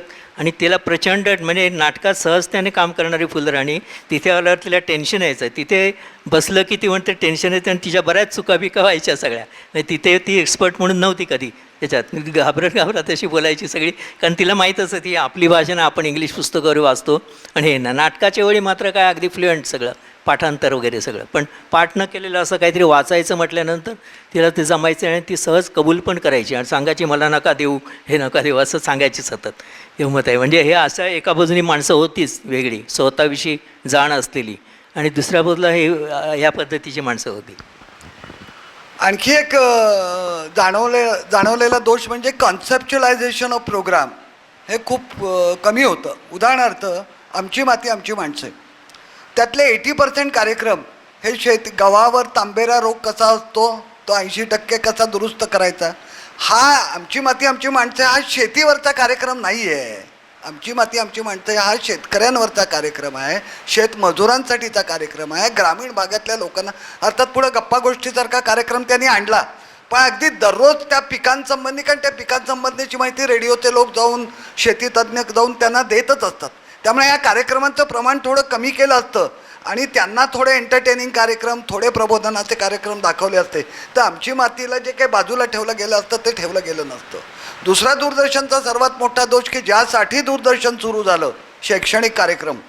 आठवत आहे सुरुवातीला 5वी 6वी आणि 8वीसाठी विज्ञान आणि इंग्रजीवर कार्यक्रम होते. आता कुणाला सांगितलं तर विश्वास बसणार नाही की असे कार्यक्रम दूरदर्शनवर दाखवत होते. हळूहळू ते बंद झाले. म्हणजे ज्यासाठी हे माध्यम सुरू झालं ती मुलं सगळी मागच्या बाकावर जाऊन बसली, नाही का, आणि पुढच्या बाकावर छायागीत आणि तम दमादम का तम टमाटम असे कार्यक्रम आले. मगाशी तुम्ही पॉलिसी नाही असं म्हणत होता, आता कळलं की ही पॉलिसी होती. इन्व्हायरमेंट 2-3 मी लिहून काढलेत, पॉलिसी काय होती. बिगिनिंगला त्यांनी लिहिले की आमची ध्येय काय होती, ती ध्येय लिहून काढली मी त्यात. ते आहे ॲग्रिकल्चर आहे, सायन्सचं टेम्परेट तयार करणं सगळं आहे त्यात. ती पॉलिसी होती, पण ते फारकत घेतली गेली सगळे त्याच्यापासून, आणि ते प्रोग्राम अगदी वाईटमध्ये. मी थोडं 2 मिनटं ह्याच्या बोलतो. कामगार विश्व नावाचा एक कार्यक्रम होता, कामगार विश्व. त्यात कामगार सोडून सगळे असायचे, कामगार नसायचे, सगळे मालक बोलवायचे कामगाराचे, बोद्दार बिद्दार धेडं होती बरीच, आणि चांगलं पिंगळं असायचं. मग त्यांचं ह्याच्यावर सेफ्टीवर, कामगार सेफ्टी वगैरे ते असं इंडस्ट्रियल सेफ्टी असे काही विषय होते, आणि करणारे पण हुशार होते, त्यामुळे छान बोलायचे वगैरे, ती गोष्ट वेगळी. पण सबंध याच्यात कामगार कुठे आहे की नाही, कामगाराचं घर तुम्ही दाखवणार की नाही, कामगारांच्या स्वतःचे काय असेल आजार वेगळ्या ह्याच्याविषयी पाहिजे. अजिबात त्यांना संबंधच काही डोक्यातच नसायचं त्यांच्या असं बोलत पाहिजे. सांगितलं तर कदाचित बोलतील असं होतं, पण ते सतत त्यांची बडे लोक कोट बीट घातलेले अशी माणसं येऊन कामगार विषयावर बोलणार, नवीन नवीन पॉलिसी आली ते त्याच्यावर बोलणार. पण त्याला स्थान आहे की नाही कुठेतरी? एक जरी मनुष्य कामगार असू द्या त्याच्यामध्ये, चुकूनही नाही. कारण मेंटॅलिटी त्याच्यामुळे कामगार विषय हा शब्दच समजला नाही की काय असं मला वाटायचं. की मोठे माणसं मोठी होती ती आणि बरंच बाकी सगळं चांगलं होतं, पण मला हे खटकायचं की जसं ॲग्रिकल्चरने सांगितलं, त्यांनी स्वतः एवढे प्रोग्राम केलेले आहेत, त्यांना माहिती आहे कीड आणि हे याचं सगळं असतं, ते पाहिजेच, त्याबद्दल नाही. पण त्यांना कार्यक्रमही बघायचे असतात. ती माणसं लहान मुलांचे त्यांचे कार्यक्रम असतात. शेतकऱ्यांचा मुलगा काहीतरी गातोय म्हटल्यावर आवडेल लोकांना, शेतकऱ्यांना आवडेल. शेतकऱ्यांना बाकी पण असते, घरी गेल्यानंतर काय ते पीक आणि हे योजना आणि हे नाही करत. तर ते माणसं आहेत ती, तर माणसं म्हणून शेतकऱ्यांकडे बघा आणि शेतकऱ्यांच्या म्हणून काही त्याला हे देऊ नका शेतकऱ्याची. पण अगदी एंटरटेनमेंट, काही जण त्यांच्याकडे चांगलं वाजवायचे, पिटी वाजवणार ते, भजन म्हणणारे अशी माणसं होती. ती प्रत्येक वेळी एक आणून दाखव की त्याच्यानंतर एंटरटेनमेंट तो जास्त लोकप्रिय होईल. आणि शेतकऱ्यांच्या थरामध्ये आता पोचलेलं एंटरटेनमेंट आता करत आहेत. आणि आता आपण दिसतो याच्यामध्ये कुठल्या प्रकारची लोक गायला आलेत. एका ठराविक वर्गाकडे गायनं होतं, आता निराळे लोक आले आणि दाखवले त्याने की सगळे गाणारे आहेत, आपल्याकडे मुलं आहेत चांगली, हे दिसायला लागलं. याचं कारण हे आहे की आपल्याकडे स्टॅम्प मारलेले प्रोग्राम आणि त्या ठराविक पद्धतीने घ्यायचे. बरं, तिथे वरची नेमणूक पण म्हणजे खरं सुरू होते वरपासून. वर आता आमच्या न्यूज रीडरचे एडिटर होते ते फॉरेन्सिक डिपार्टमेंटमधून आलेले. फॉरेन्सिक डिपार्टमेंट म्हणजे नेमणुका अशा IAS ऑफिसर पाहिजे आणि हे पाहिजे, म्हणजे कागदाचा सगळे व्यवहार आहेत ते हुशारच असायचे आहेत. बाकी ते हुशार होते ही गोष्ट वेगळी, ते निराळ त्यांनी शिकून घेतलं इथून, ते निराळे पडतात. पण अशा प्रकारे तुम्ही नेमणूक करता संबंध याच्यात तुम्हाला केतकर बिटकर बाकी जर्नलिस्ट होते, सगळे रिटायर्ड झालेले होते, त्यांना नेमायचं असं आपण डोक्यातही नाही. अशा पद्धतीची माणसं यायची तिकडे म्हणजे बरीच. त्यामुळे तिथून सुरू व्हायचं. त्यामुळे ते बघणार आता काहीच हेडलाईन तर मग पंतप्रधान सुरुवात कर, राष्ट्रपती काय बोलले आज ते देऊया, आणि तेच बोलायचे राष्ट्रपती ठरलेलं.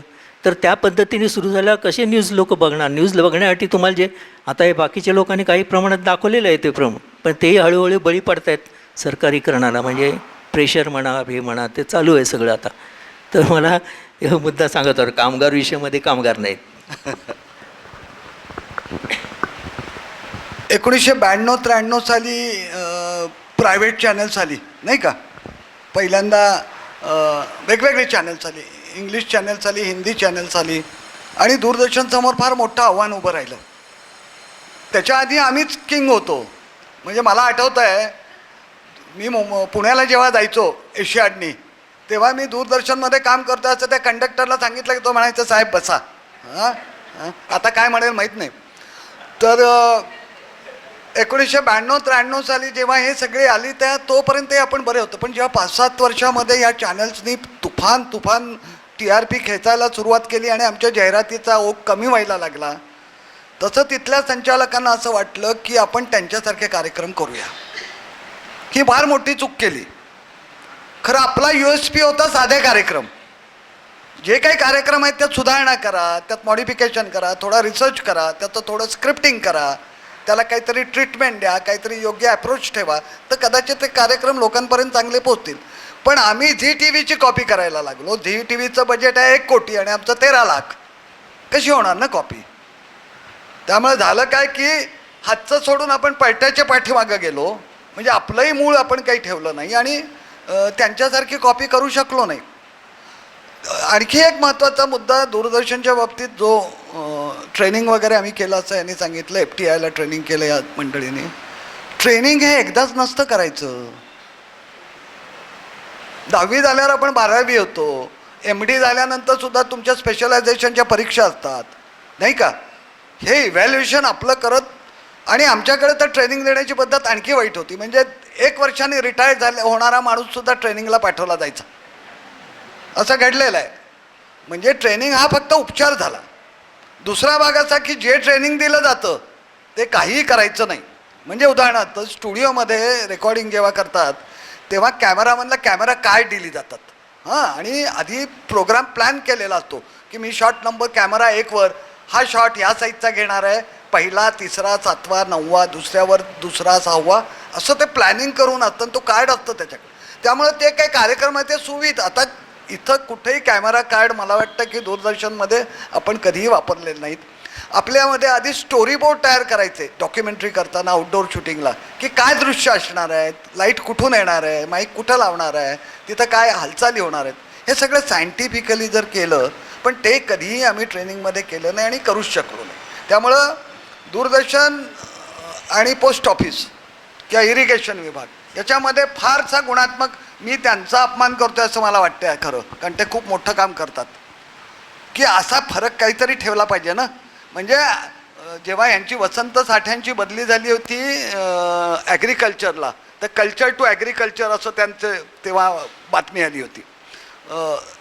सरकारी माध्यम म्हणून म्हणजे 1997 साली जेव्हा प्रसार भारती आली, त्याच्यानंतर इतके गोंधळ वाढले की गेल्या 3 वर्षामधलं जर तुम्ही दूरदर्शनच्या उत्पन्नाचे जर बजेट तुम्हाला याच्यावर ऑनलाईन पण मिळेल, सतत त्यांचा नफा कमी होतो आहे. दुसरं असं की नफा कमी होतो आहे, स्टाफ क्रंच. 2009 ते 2010 पासून नवीन भरतीच नाही आहे.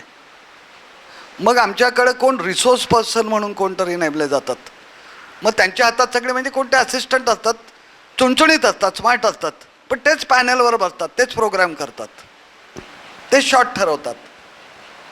तुम्ही मला सांगा, प्रशिक्षित माणूस आणि रिसोर्स पर्सनने केलेला कार्यक्रम याच्यात किती क्वालिटेटिव्ह फरक किती मोठ्या प्रमाणात पडेल. 12-13 वर्षामध्ये भरती नाही. नंतर ही सगळी जी दूरदर्शनची इस्टेट आहे ती खूप मोठी आहे. सगळीकडे असलेले जे ट्रान्समीटर आहेत आणि त्याच्या ज्या जागा आहेत त्या हजारो कोटीच्या आहेत. त्या अजून यांना ट्रान्सफर केलेल्या नाहीत. त्या केल्या तर हे श्रीमंत असं तुमचं ऑटोनॉमस होईल. त्यामुळे असे अनेक क्रॉनिक प्रॉब्लेम आहेत. पुढच्या काही प्रॉब्लेमवर ट्रेनिंग विषयी थोडं सांगायचं आहे मला. ट्रेनिंग मी 7 वर्ष काम केल्यानंतर मला ट्रेनिंगला पाठवलं. ते मला सगळं माहितीचं येत होतं आणि ते परत सांगत होते सगळं.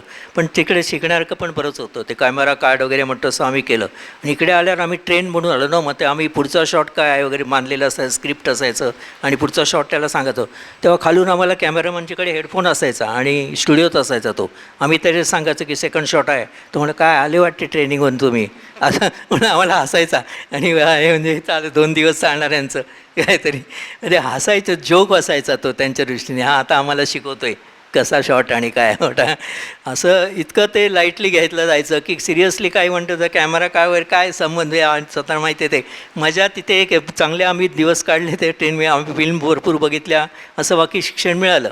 शिक्षण इथे द्यायचे, लाईटिंग बिटिंग आम्हाला लाईटिंग करूच द्यायचे नाही. तिथे कॅमेरामन लाईटच करत नाही. लाईटिंग कॅमेरामननी करायची गोष्ट असते. तिकडे इंजिनियर लाईटिंग करतो. असं विचित्र काय काय प्रकार आहेत तिथे. म्हणजे ते कॅमेरामनचं काम नुसतं कॅमेरासमोर उभं राहणं असेल. त्यांनी इफ्टेमध्ये मोठं ट्रेनिंग घेतलेलं असतं कॅमेराचं खूप. आणि ते येऊन तिथे नुसतं कॅमेऱ्याच्या समोर धरून बसले की ते संतापायचे, चिडायचे. आत ती त्यांची धुसमुस खूप होती की आपण कॅमेरा शिवून ते फिल्म मेकिंगसाठी ते वापरल्या. VP सिंग तुम्हाला माहीत असेल. त्यानंतर 100 काढला सिनेमा, 100 100 ते जे काढल्यानंतर CID वगैरे काढलं. तो चांगल्यापैकी आमचा कॅमेरामन होता. आणि त्याला त्याचंही दुसमसी की आम्हाला आमच्यासारख्या माणसाला मुख्यमंत्री उभे आहेत आणि आम्ही कॅमेरा लावायचा आणि घट्ट तो लॉक करायला लागायचा. कॅमेरा लॉक केला की तिकडे मग हे फिरू शकायचे इतकं ते कॅमेरा चालू राहाय. याच्यासाठी नाही त्यांना जे ट्रेनिंग मिळाले ते जे शिकले ते खूप विलक्षण आहे. पॅनिंग आहे, हे आहे, काय संबंध नाही. त्यामुळे एक निराळ्या प्रकारचा संघर्ष असायचा तिथे ह्याच्यामुळे की त्यांचा आंतरिक संघर्ष म्हणतो मी एकमेकांमधला संघर्ष नाही की हे काय आपण करतो आहे, आपण शिकलो आहे काय आणि करतो काय. फ्रस्ट्रेट झालेले असायचे. त्यामुळे ते चिडलेल्या स्वरूपातच नेहमी असायचे. साधं आम्हाला ट्रेनिंगमध्ये देताना BBCचे हे होते. BBCने आम्हाला एशियाडचा उल्लेख होतो. एशियाडला कलर TV सुरू झाला. त्यावेळी ट्रेनिंग दिलं गेलं एशियाड कसं शूट करा. तुम्हाला जे एशियाडमध्ये खूप छान कामगिरी केली आपल्या लोकांनी जे दाखवत आहेत ते शॉट कसे घ्यायचे याचं ट्रेनिंग द्यायला एक मनुष्य होता TV. तो लेक्चर द्यायचा. तर त्या लेक्चरला त्याला आधी यायला लागायचं, मग ते गेमचं व्हायला. तर त्या लेक्चरला आमच्या सुहासिनी लोकांवर एकदा लेट गेल्या. ते त्यांनी बाहेर काढलं. त्यांना लेट वगैरे नाही, टायमावर आलं पाहिजे माझं पहिलं वेळ. म्हणजे त्यांनी स्वतःहून आम्हाला सांगितलं ते किती शिस्तशीर आहेत. ते अमुक वाजता यायला पाहिजे एखादा 2 मिनिट ठीक आहे, पण ते चालणार नाही. ते त्यांना तेव्हा कळलं की हे शिक्षण हे मुळातच किती सिरियस आहे. हे म्हणतो तसं अकॅडमिक शिक्षण वगैरे हसण्याचा विषय होऊन जातो. इतकी वाईट अवस्था होती प्रोड्युसरची. हे सगळं आपण ह्या 2 दूरदर्शन या ऑर्गनायझेशनबद्दल बोलतो आहे, त्यांच्या जबाबदारीबद्दल बोलतो आहे. आता थोडं आपण आपल्या जबाबदारीबद्दल पण बोलू. का आपलं समाधान व्हायचं असेल, आपलं करमणूक व्हायची असेल तर आपली पण काहीतरी उत्तरदायित्व आहे की नाही. मला कार्यक्रम आवडत नाहीत असे किती पत्र तुम्ही दूरदर्शन केंद्राला पाठवली. ह्या कार्यक्रमामध्ये मला हे चुकीचं वाटतं आहे ह्याचं किती जणांनी केली. खूप प्रमाण कमी असेल. आपली काही जबाबदारी आहे की नाही. तुम्हाला नको आहे कळायला तर नको का. तुम्ही शांतपणे बघताय हे काय वाईट कार्यक्रम आहे याचं बोलून आपली जबाबदारी संपत नाही. कम्युनिकेशन प्रोसेस ही कंप्लीट असते ना. सेंडर आणि रिसिव्हरचा फीडबॅक तो देण्यात आपण कमी पडलो. हा एक महत्त्वाचा भाग झाला. दुसरा म्हणजे व्हिज्युअल लिटरसी आपली इतकी या सिनेमावाल्यांनी मोडीत काढलेली आहे की दृश्य माध्यमाचं काय ताकद असते. एखादं दृश्य कसं असावं. म्हणजे आपल्याकडचे हिंदी सिनेमे आणि हॉलिवूडमधले सिनेमे त्या सिनेमामध्ये काय फरक असतो. शॉट कसा घेतला जातो. एखाद्या शॉटचा अर्थ किती काय वेगळा असू शकतो. शॉट बरोबर संवाद असतात का नसतात. का नुसतं म्युझिक असतं का म्युझिक पण नसतं. हे सगळं म्हणजे दृश्याची ताकद काय आहे ही आपल्याला कळली पाहिजे. मला एक आठवतं की BBC-ला आईन्स्टाईनचा एक इंटरव्ह्यू झाला होता आणि त्या मुलाखतकारांनी प्रश्न विचारला की हे जे जपानचं जेव्हा हे सगळं झालं उद्ध्वस्त तुम्हाला काय वाटलं. कारण अणूचा जनकच आहे ना तो. म्हणजे त्या अणूच्या जनकामुळेच हे सगळं झालं. तर त्याच्या चेहऱ्यावर एवढी मोठी विषण्णता आली होती की जवळजवळ 2 मिनटं त्या प्रोड्युसरने तो शॉट तसाच ठेवला. त्यांनी काही बॉम्बस्फोट दाखवले नाहीत हे दाखवलं नाही. त्याच्या चेहऱ्यावरची आलेली विषण्णता हेच व्हिज्युअल आहे. हेच व्हिज्युअल आहे. तुम्हाला व्हिज्युअलची ताकद कळली पाहिजे. म्हणजे आणि आपली व्हिज्युअल पॉवर वाढवायची म्हणजे आपण चित्रकला प्रदर्शन शिल्पकला प्रदर्शन याच्यामध्ये जाऊन वेगवेगळे डिझाईन्स काय असतात पॅटर्न्स काय असतं त्यांचं एकमेकांशी असोसिएशन काय असतं त्यातून एखादी स्टोरी तयार होते का. जोपर्यंत स्टोरी टेलिंग होत नाही तोपर्यंत ती व्हिज्युअल डेड असतात. तर मला वाटतं की आपली प्रगल्भता वाढवण्याच्या दृष्टीनंही काही उपक्रम दिलासा केंद्राने जर केले मग तुम्ही चित्रकला प्रदर्शनाच्या संदर्भात तुम्ही बोलवतही असाल. कसं एखादी गोष्ट म्हणजे सिनेमाचं तर तुम्ही केलंच आहे पण अशा वेगवेगळ्या गाणं कसं ऐकायचं म्हणजे भूप ऐकायचा म्हणजे काय. किशोरीचा भूप ग्रेट का म्हणजे तिचा आवाज दैवी आहे वगैरे गोष्ट वेगळी पण ती ज्या इंटेन्सनी त्यात घुसते हां आणि प्रत्येक स्वराचा लगाव आपल्याला स्पष्ट चित्रासारखा दिसतो. त्याच्यामागं मोठी साधनं असते आणि त्यातून ते चित्र तयार होतं ना. म्हणजे आम्ही सवाई गंधर्वला जेव्हा जायचो तेव्हा आम्हाला संगीतातलं अजिबातच काही कळायचं नाही. आताही काही फारसं कळत नाही पण तिथं गेल्यानंतर आम्हाला वाटायचं अरे हे काहीतरी वेगळं आहे. हे काहीतरी वेगळं आहे हे तुम्हाला वाटतंय म्हणजे तुम्ही करेक्ट लाईनवर आहात. तुम्हाला बरोबर कळतं आहे ते. थोडं शास्त्रशुद्ध पद्धतीनं काय नोटेशन असतं स्वर काय असतात. कोमल स्वर म्हणजे लागतो म्हणजे काय होतो. कोमल लागला की मग पुन्हा त्याच्यावरनं उडी घेताना त्यात एक ॲक्रोबॅटिक म्हणता येणार नाही पण एक असं छान उच्चालन तयार होऊ शकतं का. हे सगळं डिझाईन आहे ना. आणि हे आपण जितकं चांगलं वाचू चांगलं पाहू तितकं आपण चांगले प्रेक्षक होऊ. दूरदर्शनच्या आत्ता एका कार्यक्रमाचा उल्लेख केला ते करून प्रतिभा नावाचा कार्यक्रम आता पुन्हा सुरू झाला आहे. तो मला फारसा आवडत नाही कारण तो फार डेकोरेटिव्ह पद्धतीनं होतो आणि जसं म्हटलं की प्रतिभावंत कोण हे ठरवण्याचे निकषही काही वेळेला पण संगीताचा जो कार्यक्रम आहे तो एक चांगला करतात. ते क्लासिकल म्युझिकमधले एक लोकांना बोलवतात त्याचा इंटरव्ह्यू घेतो एक जण मला नाव नाही आठवत आहे. गाणाऱ्यांना बोलवतात वादकांना बोलवतात असं 8 ते 8:30 प्राईम टाईमला असतो. काही काही कार्यक्रम खरंच चांगले आहेत दूरदर्शनचे. हां विघ्नेश ना विघ्नेश जोशी म्हणून करतात उत्तम करतात ते. काही काही कार्य म्हणजे शेवटी असं आहे ना की आपण एखाद्याला फक्त एक मोठं माध्यम म्हणून सरकारी माध्यम म्हणून आपल्या अपेक्षा जास्त असणारच. अकाउंटेबिलिटी त्यांच्याकडनं अपेक्षित असणार. ते जास्त चांगलं होण्यासाठी आपलाही सहभाग वाढला पाहिजे एवढंच मला वाटतं अवधूत. पण आज एक महाराष्ट्र टाइम्समध्ये नेहमी शनिवारी का कुठल्या वार आहे त्यावेळी टेलिव्हिजनमध्ये येत असते म्हणजे टी व्ही म्हणजे टी व्हीचे कार्यक्रम चॅनल बिनल सिरियलबद्दल खास करून राग बीक चरफडणं सगळ्यांचं असतं. हे काय दाखवलं आहे बंद व्हायला पाहिजे काय किडनॅप काय करता आणि असंच चित्र असतं का असं चालू आहे सगळ्यांचं. तेच असतं म्हणजे ते म्हणतात तसं नाही आहे असं नाही आहे पण दूरदर्शनवर नसतं म्हणजे त्या ह्याच्याबद्दल काही नसतं.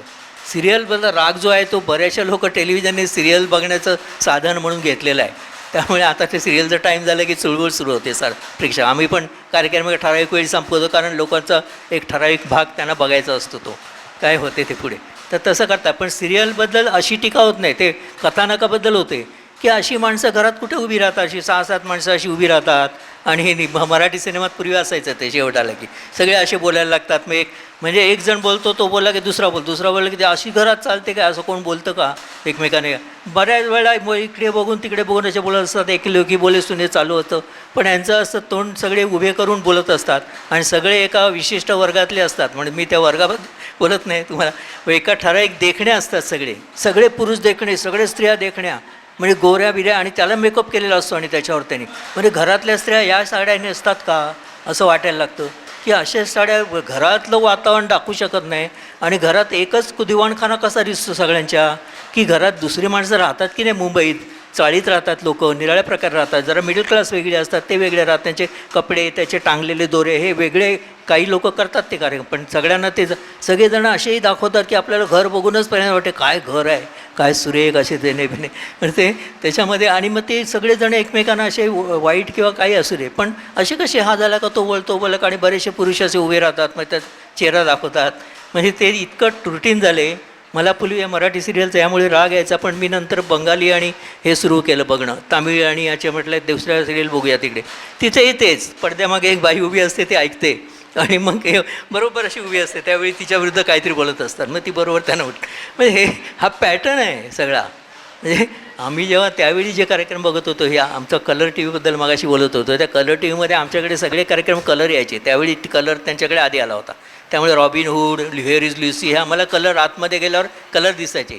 ट्रान्समिशन हे नव्हती आपल्याकडे, पॉवर नव्हती कलरची, ते इक्विपमेंट नव्हतं, त्यामुळे कलर टी व्ही 82ला आला. तर तो खूप आधी 2-3 वर्ष आधी येऊ शकला असता, पण ते आलं. आणि त्याच्यामुळे ते अमुक महिने कलर टी व्ही आणला वगैरे बोलतात. म्हणजे ते एक ठराविक गोष्ट होती. तर त्या कलर टी व्हीमध्ये आता जास्त लोकांना आकर्षण केव्हाही कलरचं वाटतं. म्हणजे आता तर सिनेमे जुने बथेर पांचाली वगैरे पण कलर दाखवत आहेत आता.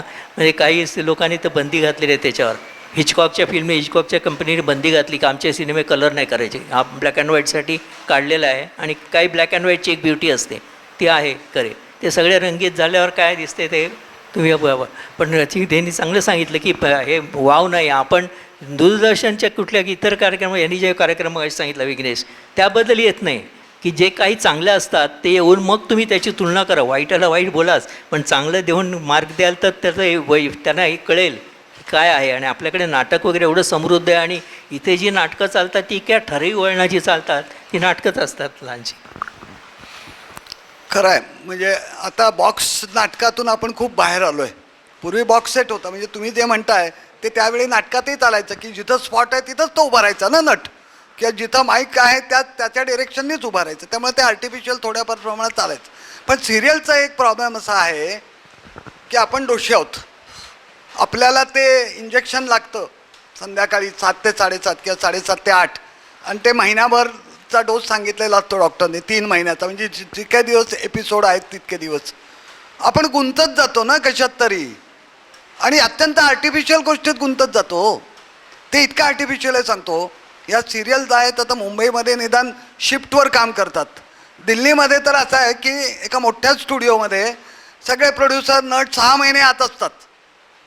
हां, आणि 300, 500, 700 असे एपिसोड करूनच बाहेर येतात.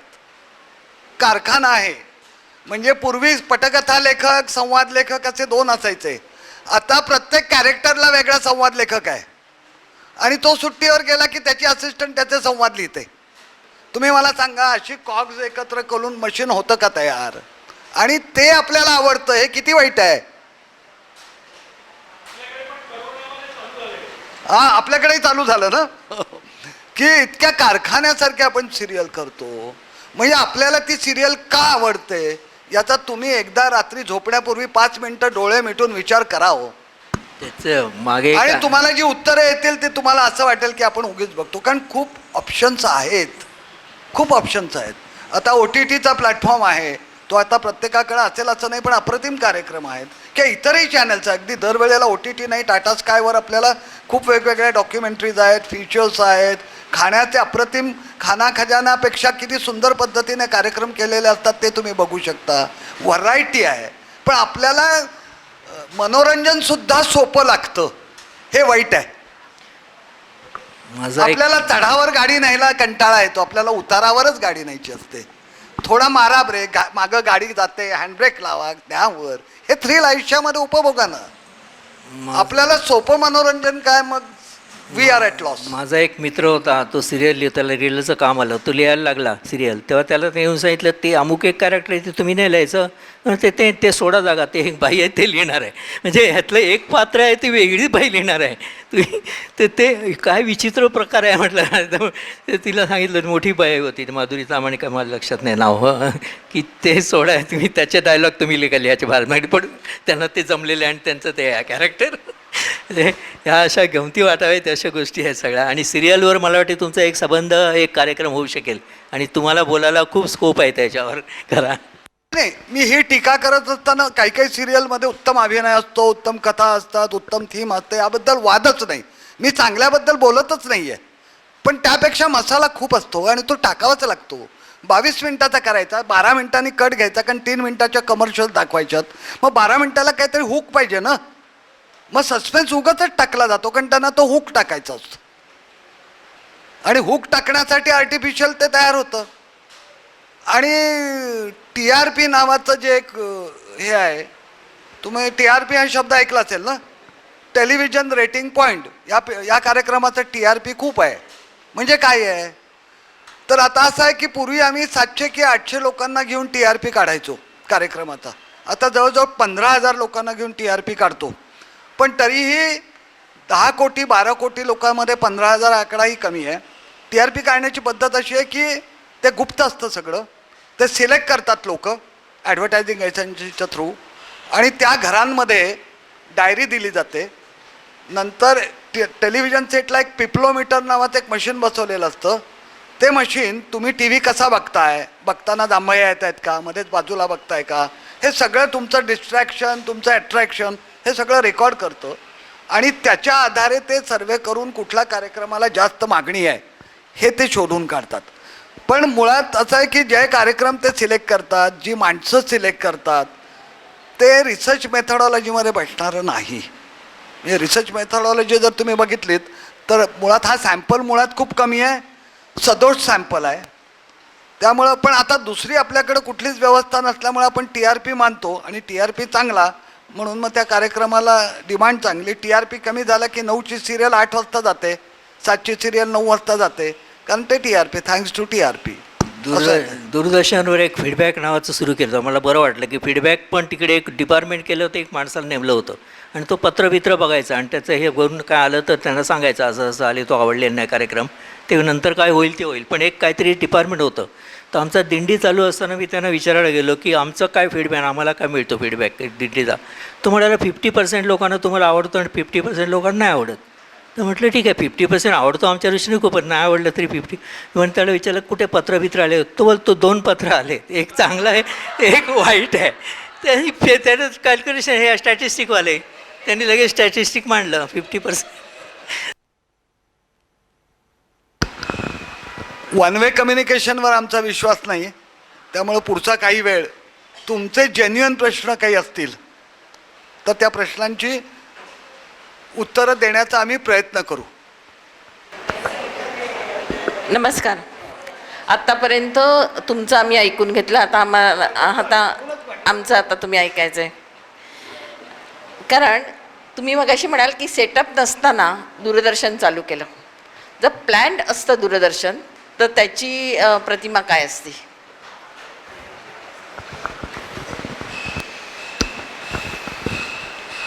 दूरदर्शन समजा प्लॅन्ड असतं, हां, म्हणजे आकाशवाणी जसं प्लॅन्ड होतं, आकाशवाणीचे कार्यक्रम जर त्यांनी आकाशवाणीत काम केलं असेल, मी काही दिवस केलं होतं, प्रत्येक प्रोग्रामचे, म्हणजे आमच्याकडे दूरदर्शनला काय व्हायचं, मला वाटला हा कार्यक्रम करायचा, मी त्याचं प्रपोजल देणार, डायरेक्टर सही केलं की कार्यक्रम झाला. मुळात कार्यक्रम हा का करायचा, कुणासाठी करायचा याचं प्री इव्हॅल्युएशन, हां, म्हणजे ज्याला ऑडियन्स प्रोफाईल म्हणतो, की ऑडियन्स प्रोफाईल काय आणि त्यांना काय हवं आहे, म्हणजे त्यांची डिमांड काय आहे, त्यांच्या नीड्स काय आहेत, हे सगळंच करून केलं असतं तर आज दूरदर्शन सर्वात एक नंबर कार्यक्रम चॅनलवर असतं. मनोरंजनसुद्धा वेगळ्या पद्धतीनं त्यांनी आपल्यामध्ये दिलं असतं, पण आपण त्यांना कधी तशी इन्स्पिरेशनच दिली नाही. ओके. अवधूतजींना काही म्हणायचे? ते बरोबर आहे. हां, सहमत आहे म्हणजे ओके. हां म्हणजे कपॅसिटी होती, कॅडर होतं, शिकण्याची इच्छा होती. प्रयोग म्हणून तरी करायला पाहिजे होतं. हां प्रदीपजी भिडेंचं आणि तुमचं दोघांचं नातं वेगळं होतं, म्हणजे काय त्याला निवेदकापेक्षाही वेगळ्या प्रकारचं होतं. पण जर आता प्रदीपजींना तुमच्याविषयी म्हणायचं असतं काही, तर प्रदीपजींनी काय म्हटलं असतं? कारण तुम्ही अतिशय उत्तम लेखक आहात आणि व्यक्तिमत्वाचं परीक्षण खूप छान करता. त्यामुळे त्यांनी तुमच्या दोघांविषयी काय म्हटलं असतं हे इतरांना ऐकायला जास्त आवडेल ह्या कार्यक्रमाच्या विषयी. प्रदीपने थोडा त्रास झाला असता त्याला, पण त्यांनी मान्य केलं असतं एकतर, की या जे काही आम्ही जी मांडणी केली आहे. आणि मुळात प्रदीपचं असं होतं की तो स्वतःच्या चुकांनाही हसायचा. मी प्रदीपचं एक तुम्हाला उदाहरण सांगतो. म्हणजे तो किती जमिनीवर होता, त्या उदाहरणातून प्रदीपचा काय या कार्यक्रमाकडे बघण्याचा दृष्टिकोन असता हे कळेल. आम्ही पार्ल्यातच एका कुठल्या तरी गुजराती माणसाच्या लग्नाच्या रिसेप्शनला गेलो होतो आणि रिसेप्शनमध्ये काही जणांची ओळख प्रदीपची त्यांनी करून दिली. ये प्रदीप भिडे है, न्यूज़ पढ़ते हैं दूरदर्शन पे. म्हणलं अच्छा, अरे व्हेरी गुड व्हेरी गुड. कारण ते बघतच नव्हता ना. प्रदीपला म्हणलं, तो म्हणला हे मला अनुभव खूप वेळा येतात, कुणीही बघत नसतं मला, पण मी जमिनीवर असलेला माणूस आहे, मला माहीत आहे मी माझं काम काय करतोय आणि ते मी व्यवस्थित करतोय, हे माझं मला समाधान आहे. त्यामुळे स्वतःचं इव्हॅल्युएशन करताना इतरांचंही इव्हॅल्युएशन तो अप्रतिम केलं असतं आणि त्या कार्यक्रमाला A+ असेल तर A+ दिला असता, A असता आणि B असता तर त्याच प्लसनी त्याचं त्यांनी नोंदणी केली असती. अवधूतजींना विचारायचं आहे की प्रदीपला बातमी त्याच्या हातात येईस तोपर्यंत किंवा वृत्तनिवेदकाचं जे काम असतं तर बातम्या त्यांच्या हातात कधी पडत असत आणि ते कशा पद्धतीने प्रसारित करत असत. त्याचं कारण असं- आत्ता काय झालं, आता खूप डिजिटलायझेशन झालं आहे, त्याच्यामुळे हा आत्ताचा प्रश्न नाहीच आहे, तो त्यावेळेचा प्रश्न आहे. तसं असं गणित नाही आहे. काय बॅटमॅनचं कसं असते, सोर्स एकदम ॲक्सिडेंट झाला, बॉम्बस्फोट झाला की वेगळं वातावरण असतं, सगळ्या बातम्या लवकर करायला लागतात किंवा उशिरा मिळतात. त्याचं हे नसतं असं गणित की अमुक वाजता हे करायला पाहिजे, पण पद्धत अशी असते तासभर त्याला वाचायला मिळाव्यात बातम्या, असं ते हे नाही, असतं. पण काही वेळेला विनोद सुद्धा पण व्हायचे त्यांना का? कळलं. हो, ते म्हणजे कशा पद्धतीचे यायचे? याचे व्हायचे, पण ते विनोद याच्यावरचे नसायचे. बातम्याचं मूळ कोर काय, तुम्हाला चांगलं काय ते बातम्या देणं, हे त्याच्यावरती शाब्दिक नसायचं. याचे हां. विनोद, गमती असे- जमती हां. त्या चौकटी त्याच्या बनायच्या. हां. प्रदीप भिडेची लोकप्रियतेचं याचं मी सांगितलं असं मला सांगा असं वाटते. आम्ही शिवाजी पार्कला संचलन करायला जायचो, ते बघायला. असं पंडोल हे लावलेले असायचे, काय मंडप घातलेले असायचे आणि तिथे मोठे मोठे बडे लोक ते यायचे, मुलाबिलाला घेऊन यायचे बघायला. तर प्रदीप भिडे तिकडे गेला होता, त्याचं काम झाल्यावर तो असं आला आमच्याकडं, तर तिथे पोलीस आयुक्त होते. ते पोलीस आयुक्त उठून उभे राहिले तिकडून आणि त्या ह्यानं घेऊन आले त्यांच्या मुलांना, हा प्रदीप भिडे. आता त्या मुलांना काय माहिती, हा प्रदीप भिडे माहिती आहे. म्हणजे त्यांना इतका अभिमान वाटायचा की माझी प्रदीप भिडेशी ओळख आहे हे सांगण्यामध्ये अभिनय वाटायचा.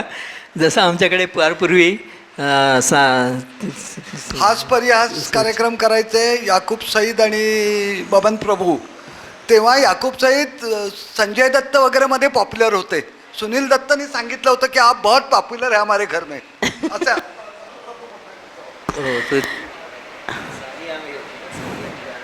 सानिया गाणारी होती, दोघे कपल, सानिया मिर्झा नाही, कोणते? आज आप जैसा कोई.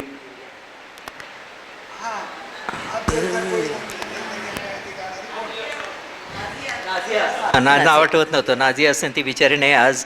ते दोघे जण सेरंटीचा नवरा तिथे डायरेक्टरच्या रूममध्ये आल्यावर डायरेक्टर उभे राहायचे. म्हणजे ही जी गंमत आहे ना, ग्लॅमर नावाची जी गंमत आहे ना, ती वेगळी आहे. म्हणजे त्यांना काय करते, अगदी तेव्हा सुरुवात झाली होती त्यांची. म्हणजे असे नव्हते की लता मंगेशकर होती कोणीतरी, ती लता मंगेशकर नव्हती झालेली, म्हणजे झाली नव्हती, झाली असती पुढे तर माहीत. पण त्यावेळी ते नुकतेच पदार्पण करीत त्यांना नाझिया हसन माहीत असल्यामुळे ते खुर्चीतनं उठून उभे राहिले. आम्ही दृश्य बघितलं, म्हटलं तेव्हा आम्हाला कळली ताकद काय असते. आणि प्रदीप भिडेची ताकद तर, प्रदीप भिडे गेल्यावर मुख्यमंत्री वगैरे पण उभे राहायचे. त्यांना असं वाटायचं बाबा आपण म्हणजे आहे. म्हणजे त्याचं व्यक्तिमत्व असं मृदू आणि हे जे होतं ना, ते त्याची कॅपिटल होतं. थोडं नुसती ॲड न्यूज करू नाही. का? म्हणजे हा फक्त ग्लॅमरचा भाग नव्हता. म्हणजे प्रदीपच्या बातम्या मी अगदी जवळून बघितल्या. त्याच्या बातम्यांना एक पॅटर्न होता. हां, एक प्रोफेशनल टच होता. म्हणजे दैवी आवाजात बातम्या. म्हणजे नाना पाटेकर आवाजामुळं प्रसिद्ध आहे, तसा प्रदीप भिडे नुसता आवाजामुळं प्रसिद्ध नव्हता, तो त्याच्या पॉईजमुळं प्रसिद्ध होता. तो त्याच्या एकूण घेणाऱ्या स्टान्समुळं आणि सर्वात महत्त्वाचं म्हणजे तू सांगितलं तसं जर्नलिझमचा अभ्यास केलेला असल्यामुळं बातमीचं मर्म कळून बातमी वाचण्याचा जो अप्रोच होता त्यामुळे तो जास्त प्रसिद्ध होता. बरोबर आहे. सह्याद्री दूरदर्शनवरती ठळक बातम्या सांगताना मध्ये मध्ये कर्कश संगीत कशासाठी वाजवतात? तुम्ही ऐकलंय का कधी? आणि हाटेजींनी प्रश्न विचारलाय की मध्येच कर्कश म्हणजे बातम्या देता देता हाटे हा असतं असतं असतं असतं. तू बघितलं नाहीस एवढ्यात. हो अगदी खरं आहे, अगदी खरं आहे. नाही, मुळामध्ये आपल्याकडं साऊंड कल्चर माहीत असलेले इंजिनियर्स खूप कमी आहेत. हां, म्हणजे तुम्ही जर दूरदर्शनचा कार्यक्रम आणि इतर चॅनलचा कार्यक्रम लावून दूरदर्शनला आला तर तुम्हाला व्हॉल्यूम वाढवावा लागतो, बरोबर? कारण तो म्हणजे इथं 20वर ऐकत असाल तर इथं 35-36 वगैरे करावा लागतो. काय कारण आहे? तुम्ही जर प्रोफेशनल इक्विपमेंट्स वापरत असेल तर तुमचा गेन, तुमचं रेकॉर्डिंगची कपॅसिटी एकसारखी पाहिजे. किती मोठं करायचं याचा विवेकचं सॉफ्टवेअर त्या इंजिनियरच्या डोक्यात नसल्यामुळं म्हणजे हँग केलं की आम्ही नाही, पण- मध्ये काहीतरी केलं, हा मानवी दोष आहे. पण हा चॅनलचा नाही दोष. एकट्या प्रबंध चॅनलवर जाहिरात आल्यावर आवाज मोठा असतो, हे तुमच्या लक्षात आलं का? तुम्हाला जावळ तुम्हाला हे करावं लागतं कमी. पूर्वी उठून करायला लागत, तेव्हा उठायला लागत जाहिराती. आता रिमोटनी लगेच आवाज कमी करायला लागतो जाहिराती, कारण त्याचा व्हॉल्यूम मोठा ठेवा हे सांगितलं कोणी त्यांना, त्या इंजिनियरला. तर त्यांना प्रॉमिनन्स द्या, त्यासाठी त्यातून ते आलेलं आहे. ते म्हणजे लक्षात नाही, साधं नाही आहे ते. साधे सगळे कार्यक्रम एका लाईनीत ते लावू लागतात त्यावर. त्याच्यामध्ये जाहिरात म्हटली की ब्लोन येतो तो आणि त्रास देतो आपल्याला, म्हणजे आपल्याला कमी करतात. ते एका साध्या चॅनलवर देखील तेच होतं. जाहिरातीला वेगळा व्हॉल्यूम ग्रेड दिली जाते. तसंच जाहिरातीसुद्धा मोठ्या आवाजात लावतात आणि सरकारी कार्यक्रम घटनांची दृश्य प्राधान्याने सतत दाखवले बंधनकारक असतं का? सुरुवातच माझी त्यानी झाली ना, त्यामुळे काय सरकारी त्यांना वाटते की हे सरकारी माता प्रसार भारती वगैरे आले ते पण एक फ्रॉड आहे तो मोठा माझ्या मते. हां, कारण ते कोणी नसतं, सरकारच ठरवतं. त्यांची दडपणं असतात सगळी. लोकांच्या नोकऱ्या ट्रान्सफर त्याच्यावर अवलंबून असतात. म्हणजे त्यांची दडपणं फार आता ईडी आलं असेल, पण पूर्वी नव्हतं ते. तुम्ही त्यामुळे यस आता- मिनिस्टर सिरियल बघितली का? हो. हे सगळे यस मिनिस्टर Yes लोक Minister. आहेत. हां, त्यामुळे ते दडपण असायचं, त्यातून ते घडायचं. म्हणजे ते काय लोकांना आवडीने घेत नव्हते कोणी. नाही, पण तुम्हाला काम करताना सरकार विरुद्ध बातम्या दिल्या का वरतून फोन यायचा का? नाही, खरं तसं ॲक्च्युली नसायचं, पण आपली मानसिकता तशी तयार झाली नाही की आपण त्यांचं चांगलं केलं तर आपल्याला चांगलं राहील म्हणजे मिळणार. आधीच तुम्ही बातम्या गुलामीची मानसिकता त्याला म्हणतात. गुलामीची मानसिकता तयार होणं, ही गुलामीची म्हणजे आधीच- मानसिकता तयार आधीच झाली तुम्ही- की आपण कोणाच तरी चाकर आहोत आणि आपण त्यांच्यासाठी आहोत. ही भावना आमच्यात नव्हती, पण आमच्या बॉसमध्ये होती की आपण कशासाठी आहोत, आपण नाही, त्यांना नाही नाही, publicity अवधूत देण्यासाठी. हे अवधूत हे अर्धसत्य वाक्य- आहे, हे अर्धसत्य आहे. अर्धच कारण वरून डिरेक्शन हां. असतात की हे दाखवायचं आहे, हां. हे प्राधान्याने दाखवायचं आहे, इतर बातम्या किल केल्या तरी चालतील, हे वरून सांगतात. आणि आता हे असं ऐकायची सवय झाल्यावर मानसिकता तयार होणार. नाही, अर्धसत्य बरोबर. अर्धसत्य नाही, काही- अर्ध ऐकलेलं सत्य आहे. असले तरी तुम्हाला स्वतःला मनाला पटत होतं अर्धे का? सत्य कोणाला पटणार आहे? त्यांनाही पटत नव्हतं जे करत होते त्यांना आपण चाकरी करतो एवढंच माहीत होतं. आणि तेच बघते कोण ज्यांनी इकडे विरोध केला. तर गव्हर्नमेंट सरकार जनता काय त्यांच्या बाजूने मोर्चे नाही काढत की या माणसाला का काढलं ते वेगळ्यामुळे. ते त्यांना माहीत असते आपण एकटे पडतो. आणि वृत्त विभाग एवढा संस्कारित होता, तुम्ही सांगितलं अगदी सुरू झाल्या सगळं छान वातावरण होतं, सगळं होतं. मग त्यात पॉलिटिक्स कधी शिरलं? खरोखर पॉलिटिक्स असं नव्हतंच, हे एक वैशिष्ट्य होतं. त्यामुळेच तर आम्ही मोकळेपणाने एकमेकाशी काही बोलायचो कोणालाही आणि टीकाही सगळ्यांवर करायचो, कार्यक्रमावर टीका करायचो. आमच्याकडे मगाशी सांगायचं राहिलं ते एक मीटिंग असायची सकाळी 10-10:30 सगळ्या कार्यक्रमावर बोलायचं, सगळ्यांना बसवायची तिकडे आणि आदल्या दिवशी झालेल्या कार्यक्रमावर ते वाचून दाखवायचे काय काय रिपोर्ट आले, कोण कोणाचे आले. ते सगळं झाल्यावर डायरेक्टर त्याच्यावर बोलायचं आणि बाकीचे मतं व्यक्त करायची. यासाठी ते मीटिंग असेल. त्या मीटिंगचं मुख्य भाग हे होता की आपण कार्यक्रमाचे यांनी म्हटलं तसं नियोजन काय करायचं, पुढे कसं जायचं वगैरे, त्याच्याबद्दल कधीही काही चर्चा व्हायची नाही. कार्यक्रम चांगला करायचा म्हणजे कुठला कार्यक्रम करायचा, ते कार्यक्रम वाटप व्हायचं, तुम्ही हे कर, उद्या तुम्ही याच्यावर हे करा, असंच वाटप व्हायचं. त्यासाठी नसायची, ती शिकण्यासाठी असायची प्रत्येकाला आणि शिकवण्यासाठी असायची की मला कसे कार्यक्रम पाहिजेत ना, आपल्याला काय करता येईल, आपल्याला असं होतं त्यात. आणि ते व्हायचं नाही. आमच्याकडे मीटिंगमध्ये 10 मिनटं तुमचा कार्यक्रम 2 मिनटं कसा कमी झाला, तू जाहिराती का नाही गेल्या, अशी ह्याची चर्चा असायची आर्थिक आणि याची. पण ज्याच्यासाठी ते केलेलं असायचे विचार विनिमय ज्याला म्हणतो तो नसायचा त्याच्यामध्ये. म्हणजे हे मगाशी मी बोललो. पॉलिटिक्स जे तुम्ही म्हणालात ना कधी सुरू होतं, मुळात पॉलिटिक्स कधी सुरू होतं हे समजून घेतलं पाहिजे. आपण पॉवर आली की पॉलिटिक्स सुरू होतं. म्हणजे आता हिंदी बातम्या वाचणारे 500 असतील, पण रवीश कुमारची बदली होते. कारण रवीश कुमार चांगल्या बातम्या वाचतो, रवीश कुमार चांगला सादर करतो आणि हा आपल्याला त्रासदायक वाटू शकतो. मुळात पॉलिटिक्स असं लक्ष ठेवून असतं की कोण पॉप्युलर आहे आणि तो आपल्या विरोधात जाईल.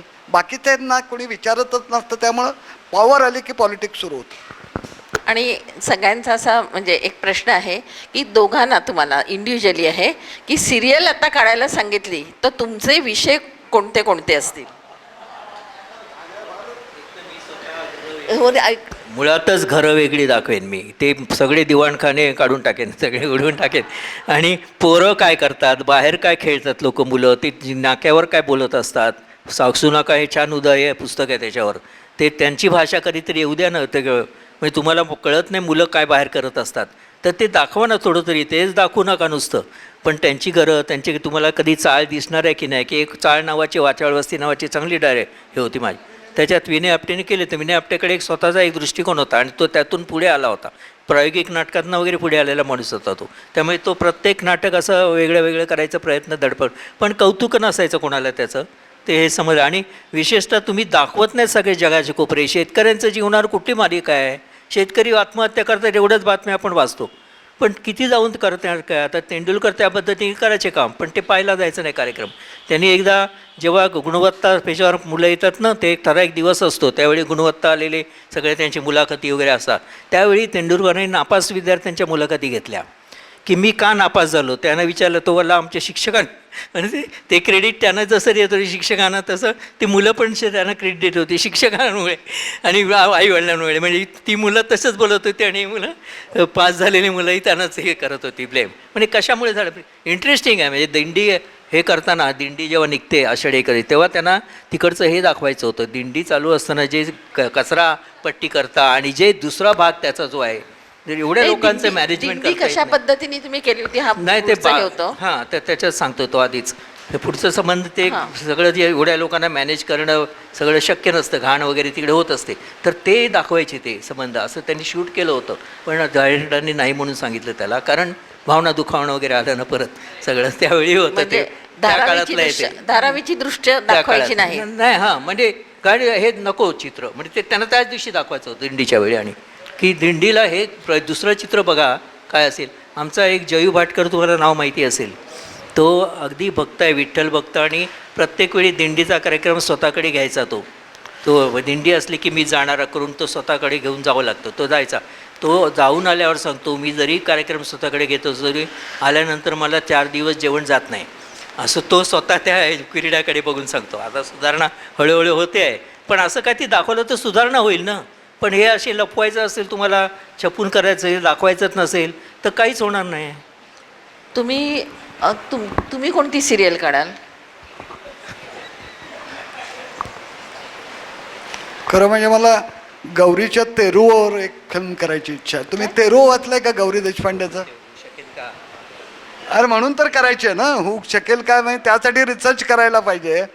आणि मला आणखी एकावर करायची फार इच्छा आहे, माहीत नाही, जी ए कुलकर्ण्यांच्या विदूषकवर. हां, म्हणजे काजळ मायामध्ये त्यांची विदूषक नावाची कथा आहे. ती कथा जर तुम्ही वाचलीत तर आपण म्हणजे जीव सार्थकी लागला असं मला वाटतं. मी फार पूर्वी आणि अनेक वेळा वाचतो आणि आपल्या मनात निर्माण होणारे प्रश्न आणि त्याची उत्तरं सगळे. असं ते अशी त्याची कश्मकश आणि मंथन आहे. त्या वलयांमध्ये आपण गुंफत मला असतो. संस्कृतीवर काही करायला आवडेल आणि ती सोप्या भाषेत. म्हणजे संस्कृती म्हणजे काय? संस्कृती म्हणजे काही धार्मिक किंवा असं काही नसतं ना. संस्कृती इज अ लाईफस्टाईल. मग ती लाईफस्टाईल काय काय पद्धतीनं लोकांनी अंगीकारली, त्याचं ॲडॉप्टेशन कसं केलं, त्याचं एन्व्हायरमेंट कसं होतं, म्हणजे थोडं डॉक्युड्रामा पद्धतीनं मला करायला तर खूप चांगल्या पद्धतीनं भारतातल्या संस्कृतीवर करायला आवडेल. आणि अवधूतचं असं एक आहे की आपण खूप परखड विधानं करता. तुम्ही एका पुस्तकात म्हटलंय की प्रत्येक लढाईला मर्यादा असतात आणि लढणाऱ्याच्या ताकदीला मर्यादा असतात. असा अनुभव तुम्हाला दूरदर्शनवरती काम करताना आला का? नाही, सगळं का आपण अनुभवावर लिहित नाही, इतरांचे अनुभव पण टाकतो त्याच्यात. आपण आपल्या अनुभवावर कमी लिहितो आणि दुसऱ्यांचे अनुभव घेतो. त्या सिरियलमध्ये म्हटलं मला एक सांगायचं आहे की एक अशी युरोपियन सिरियल आहे, युरोपमध्ये ते एकाने केली, जशी दिंडी केली तशी त्यांनी केली. त्यांनी सबंध चर्चगेटचा मॉब येतो ना तसा मॉब दाखवला पहिल्यांदा. नंतर एका कॅमेरा एका माणसावर झूम इन केलं आणि तो माणूस दाखवला फिरताना. आणि तो माणूस गेल्यावर त्या माणसाला ते भेटले, त्या माणसाचं जीवन, तो मनुष्य कसा राहतो, काय करतो, साधा मनुष्य, कॉमन मॅनवर सिरियल. हां. कॉमन मॅन काय करतो, काय कुठे करतो. राहतो, त्याचे विचार काय आहेत, असं करून त्यांनी प्रत्येक वेळी एक नवीन मनुष्य तो झूम करायचा आणि गर्दीतल्या माणसाला निवडून काढायचं. अशी गमती होत्या. तसाच एक प्रश्न आहे. फिल्म्स डिव्हिजनच्या फिल्म्सपूर्वी चित्रपटापूर्वी ते दाखवत असत, तर ते बंद झालं. तर त्या फिल्म दाखवण्याचा दूरदर्शनने कधी विचार का केला नाही? मुळामध्ये चित्रपटाच्या आधी जे दाखवायचं ते फिल्म्स डिव्हिजन म्हणून जी एक विभाग आहे अँड बी मिनिस्ट्रीचा, फिल्म्स डिव्हिजन. हां, फिल्म्स डिव्हिजन ते तयार करायचं. आणि मराठीमधल्या फिल्म सेंटर म्हणून होतं, ती गव्हर्नमेंट ऑफ महाराष्ट्राचं डिपार्टमेंट ऑफ इन्फॉर्मेशन आणि पब्लिक रिलेशन. त्यामुळे ती जबाबदारी त्यांच्याकडेच होती. त्यामुळे दूरदर्शनकडे ती त्या ब्रँचमध्येच ते नव्हते. त्यामुळे FDकडे पूर्ण स्टाफ होता, ऑर्गनायझेशन होती हां. आणि ते तयार करायचे. ते त्याच्यामुळे पण दूरदर्शननी त्यांचं ऑफिस आहे पेडर रोडला. पण दूरदर्शननी तशा म्हणजे शॉर्ट फिल्म्स किंवा काही वगैरे असं दाखवण्याचा नाही आणि विचार केला? दाखवायची झाली तर आम्ही दूरदर्शनवरच दाखवतो ना. हां. म्हणजे थिएटरमध्ये जाण्याचं काही तसं कारण नव्हतं. ते ब्रँचच वेगळी होती. ओके. मनोरंजनात्मक आणि उद्बोधक कार्यक्रम हे कमी दाखवले जातात. म्हणजे सिरियलला जास्त TRP म्हणालात तसं.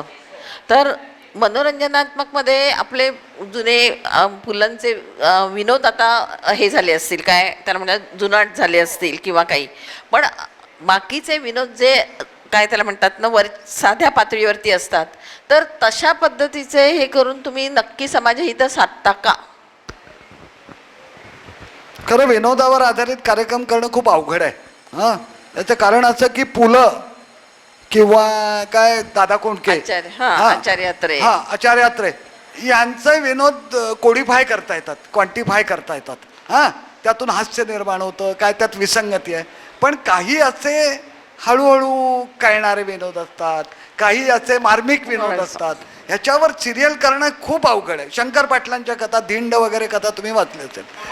हा दमा मिरासदारांच्या कथा, व्यंकूची शिकवणी, हां, अशा अनेक गोष्टींवर होऊ शकतात. पण विनोद मुळात कळून सिरियल करणं, कारण पुन्हा शाब्दिक विनोद, जसं हा म्हणाला की शाब्दिक विनोदावरच जास्त वेळा भर असतं. त्यामुळं नाही, तसंच नक्षत्रांचे देणे किंवा अशी जे कार्यक्रम झाले आणि त्याला जे काहीतरी क्वालिटी किंवा जी ब्रँड होता, तशा पद्धतीने हल्ली आता संगीताचे कार्यक्रम होत नाहीत. तर अशा नक्षत्राचं देणं हा एक अप्रतिम मॉडेल आहे. म्हणजे त्या रंगा गोडबोलेने केलं आमच्या पुण्याच्याच, आणि अप्रतिम आहे. खरं दूरदर्शन नंतर ते जन्माला आलेलं आहे ते मॉडेल, ती थीम. थीम म्हणजे ऍक्च्युली मला म्हणायचं होतं की थीम वरती तर असे संगीताचे कार्यक्रम नक्की अजूनही करता येतील दूरदर्शनला. म्हणूनच म्हणजे तुम्ही पिंपळपान होतं. इवन काही सिरियल्स खरंच चांगल्या होत्या. पुन्हा एकदा डिस्क्लेमर टाकतो मी, दूरदर्शनवर टीका करण्यासाठी हा कार्यक्रम नाही. दूरदर्शनवरचे अनेक कार्यक्रम निश्चित चांगले असतात. तुम्हाला आवडत असतील तर ते बघा. पण ते बघताना तुम्ही काय काय बघा, त्याच्या मागं काय असू शकतं याचा थोडासा, कारण अदरवाईज आपण या करमणुकीचा कार्यक्रम नसेल तर तुम्ही या पावसात करणार काय? You have to be at home. हां, पण चांगली करमणूक शोधायचा प्रयत्न करा. पण टीव्ही बंद, दूरदर्शन बंद सुद्धा करता येतं ना, वाचनही करता येतं. कधी बंद करता येतं. नाही, मुळात टीका ही प्रबोधनासाठी असते. टीका ही गोष्ट अजिबात वाईट नाही मला वाटतं. टीका ही नेहमी आपण प्रबोधन, सुधारणा व्हावी यासाठीच टीका करतो. सगळेजण दोष काढतात, ते दोष सुधारले तर छान सिरियल तयार होतील. हो. आणि कोणाला प्रश्न विचारायचे नाहीत ना? कारण हा लिडिंग क्वेश्चन आहे, म्हणजे नाही हे उत्तर अपेक्षित आहे. पण तुम्ही मालिकांवर खरंच एक पूर्ण मालिकांवर एक सेशन कारण गमतीशीर मला काम दिलं ते समारोपाचं आहे. आणि रश्मीताईंनी खूण केल्यावर मी आले त्यावेळेला आता मी आणखीन प्रश्न वाढवणार नाही आणि समारोपाचंच काम करायच्याकरता उभी आहे. ह्या कार्यक्रमाला आत्ता इथे येण्यापूर्वी माझ्या मनामध्ये खूप निराळे विचार होते.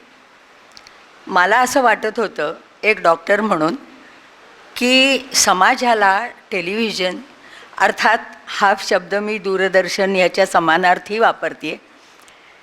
त्यांनी फार उपकार केले आणि जो मनुष्य आता बाहेर जाऊ शकत नाही, बाहेरच्या जगापासून वंचित झाला आहे, त्याला घरात बसल्या बसल्या काहीतरी खूप मनोरंजन, आणि आता हे चॅनल्स वाढल्यानंतर तुला हवं ते मनोरंजन. दूरदर्शन जोपर्यंत सुरुवातीला होतं तोपर्यंत ते दाखवतील ते बघायचं आहे, पण आता त्याच्या चॉईसने त्याला हवं ते. अशा ह्याच्यामुळे माझ्या मनात मी खूप दूरदर्शनचे आभार मानत होते आणि किती छान असं म्हणत आले होते. म्हणून मला प्रश्न पडला होता की नक्की कार्यक्रम काय असणार आहे.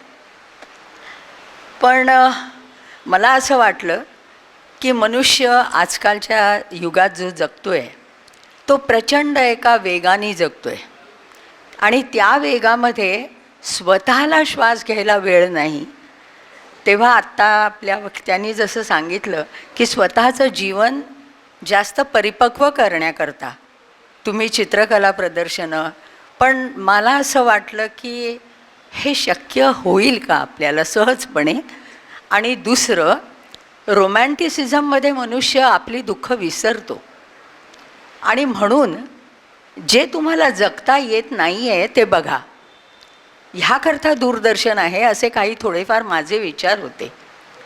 पण मला काय वाटलं की एखाद्या घरात आपल्याला कोणीतरी खूप प्रेमाने घेऊन जाते किंवा या या या या खूप आग्रहाने म्हणते आणि दार उघडून आपण दवाखान्यात जातो, दिवाणखान्यात जाते, चुकून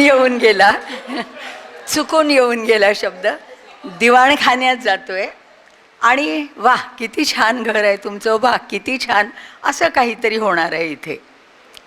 पण मला असं वाटलं की मी दिवाणखान्याचा दरवाजा न उघडता एकदम कोठीची खोली म्हणा किंवा एक बंद करून टाकलेली खोली, आणि ती एकदम मी उघडल्यावरती धाड धाड धाड धाड माझ्या अंगावरती काहीतरी आलं, अशी एक कुठेतरी भावना आली. आणि मला वाटतं इतकी परखड, इतकी खरी आपल्याही मनात येणाऱ्या गोष्टी, मतं, हे आपल्याला आज ह्या 2 वक्त्यांच्यामुळेच, आणि अवधूत परळकर यांना आपण ओळखतो आहोत, ते किती परखडपणे बोलतात ते माहीत आहे. त्यामुळे मला वाटलं ह्यामुळेच शक्य झालं दूरदर्शनची उलटी बाजू बघणं. नाहीतर दूरदर्शनला चांगलं म्हणायचं, शाणे बाळ आहे, ठीक, एवढंच वाटत होतं. पण हे आत शिरून त्यांनी दाखवलं आणि त्यामुळे बरंच प्रबोधनही झालं आणि रोमॅन्टिसिझम मात्र फार नष्ट झाला.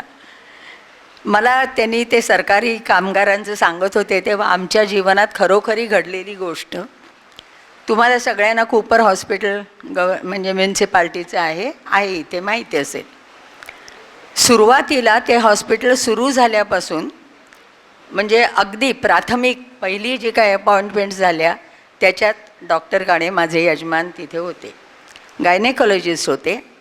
तर तुमच्या यांना जे काही वॉर्ड्स असतील त्यांना काय काय नावं द्यायची, कसले कक्ष म्हणायचे, असा एक त्यांना विचारलं होतं आणि त्यांनी नावं लिहून दिली होती. पण चुकून मला वाटतं त्यांनी लेबर वॉर्ड असं लिहिलं. गायनेकॉलॉजिस्टनी लेबर वॉर्ड असं लिहिल्यानंतर खरोखरी मराठीमध्ये कामगार कक्ष असं सरकारचं हे आलं होतं आणि ते बघून आम्ही खरोखर धन्य झालो होतो, थक्क झालो होतो. म्हणजे अशा गोष्टी बिनविचार, कसला मुळी विचार करायचाच नाही, कामगार म्हटलं की लेबर असं चालू असतं. त्यावेळेला तेच आपल्याला प्रत्यक्ष इथे आज या लोकांनी सरळ दाखवून दिलं. त्यांचे आभार मानते आणि खरंच सांगते की आज वेळात वेळ काढून पुण्याहून तुम्ही इथं आलात, अगदी मनापासून तुमचे आभार, धन्यवाद. अवधूत, तुम्ही तर आमचेच आहात, पण तरीसुद्धा त्यांच्याबरोबरीने त्यांना घेऊन आलात, तुमचेही आभार. शैलाताई, तुम्ही इथं आलात, मुद्दाम पुण्याहून आलात, तुमचेही आभार.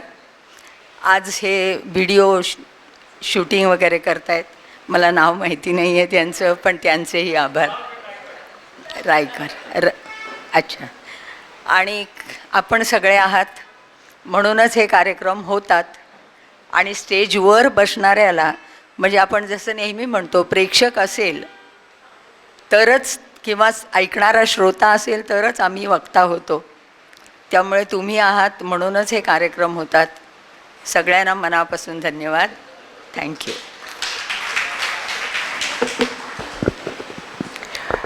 पुढच्या गुरुवारी म्हणजे 22 सप्टेंबर 2022 रोजी ताल वाद्यांच्या साम्राज्यात ह्या कार्यक्रमासाठी आपण भेटणार आहोत संध्याकाळी 4 वाजता, पण गोखले सभागृहात विसरू नका.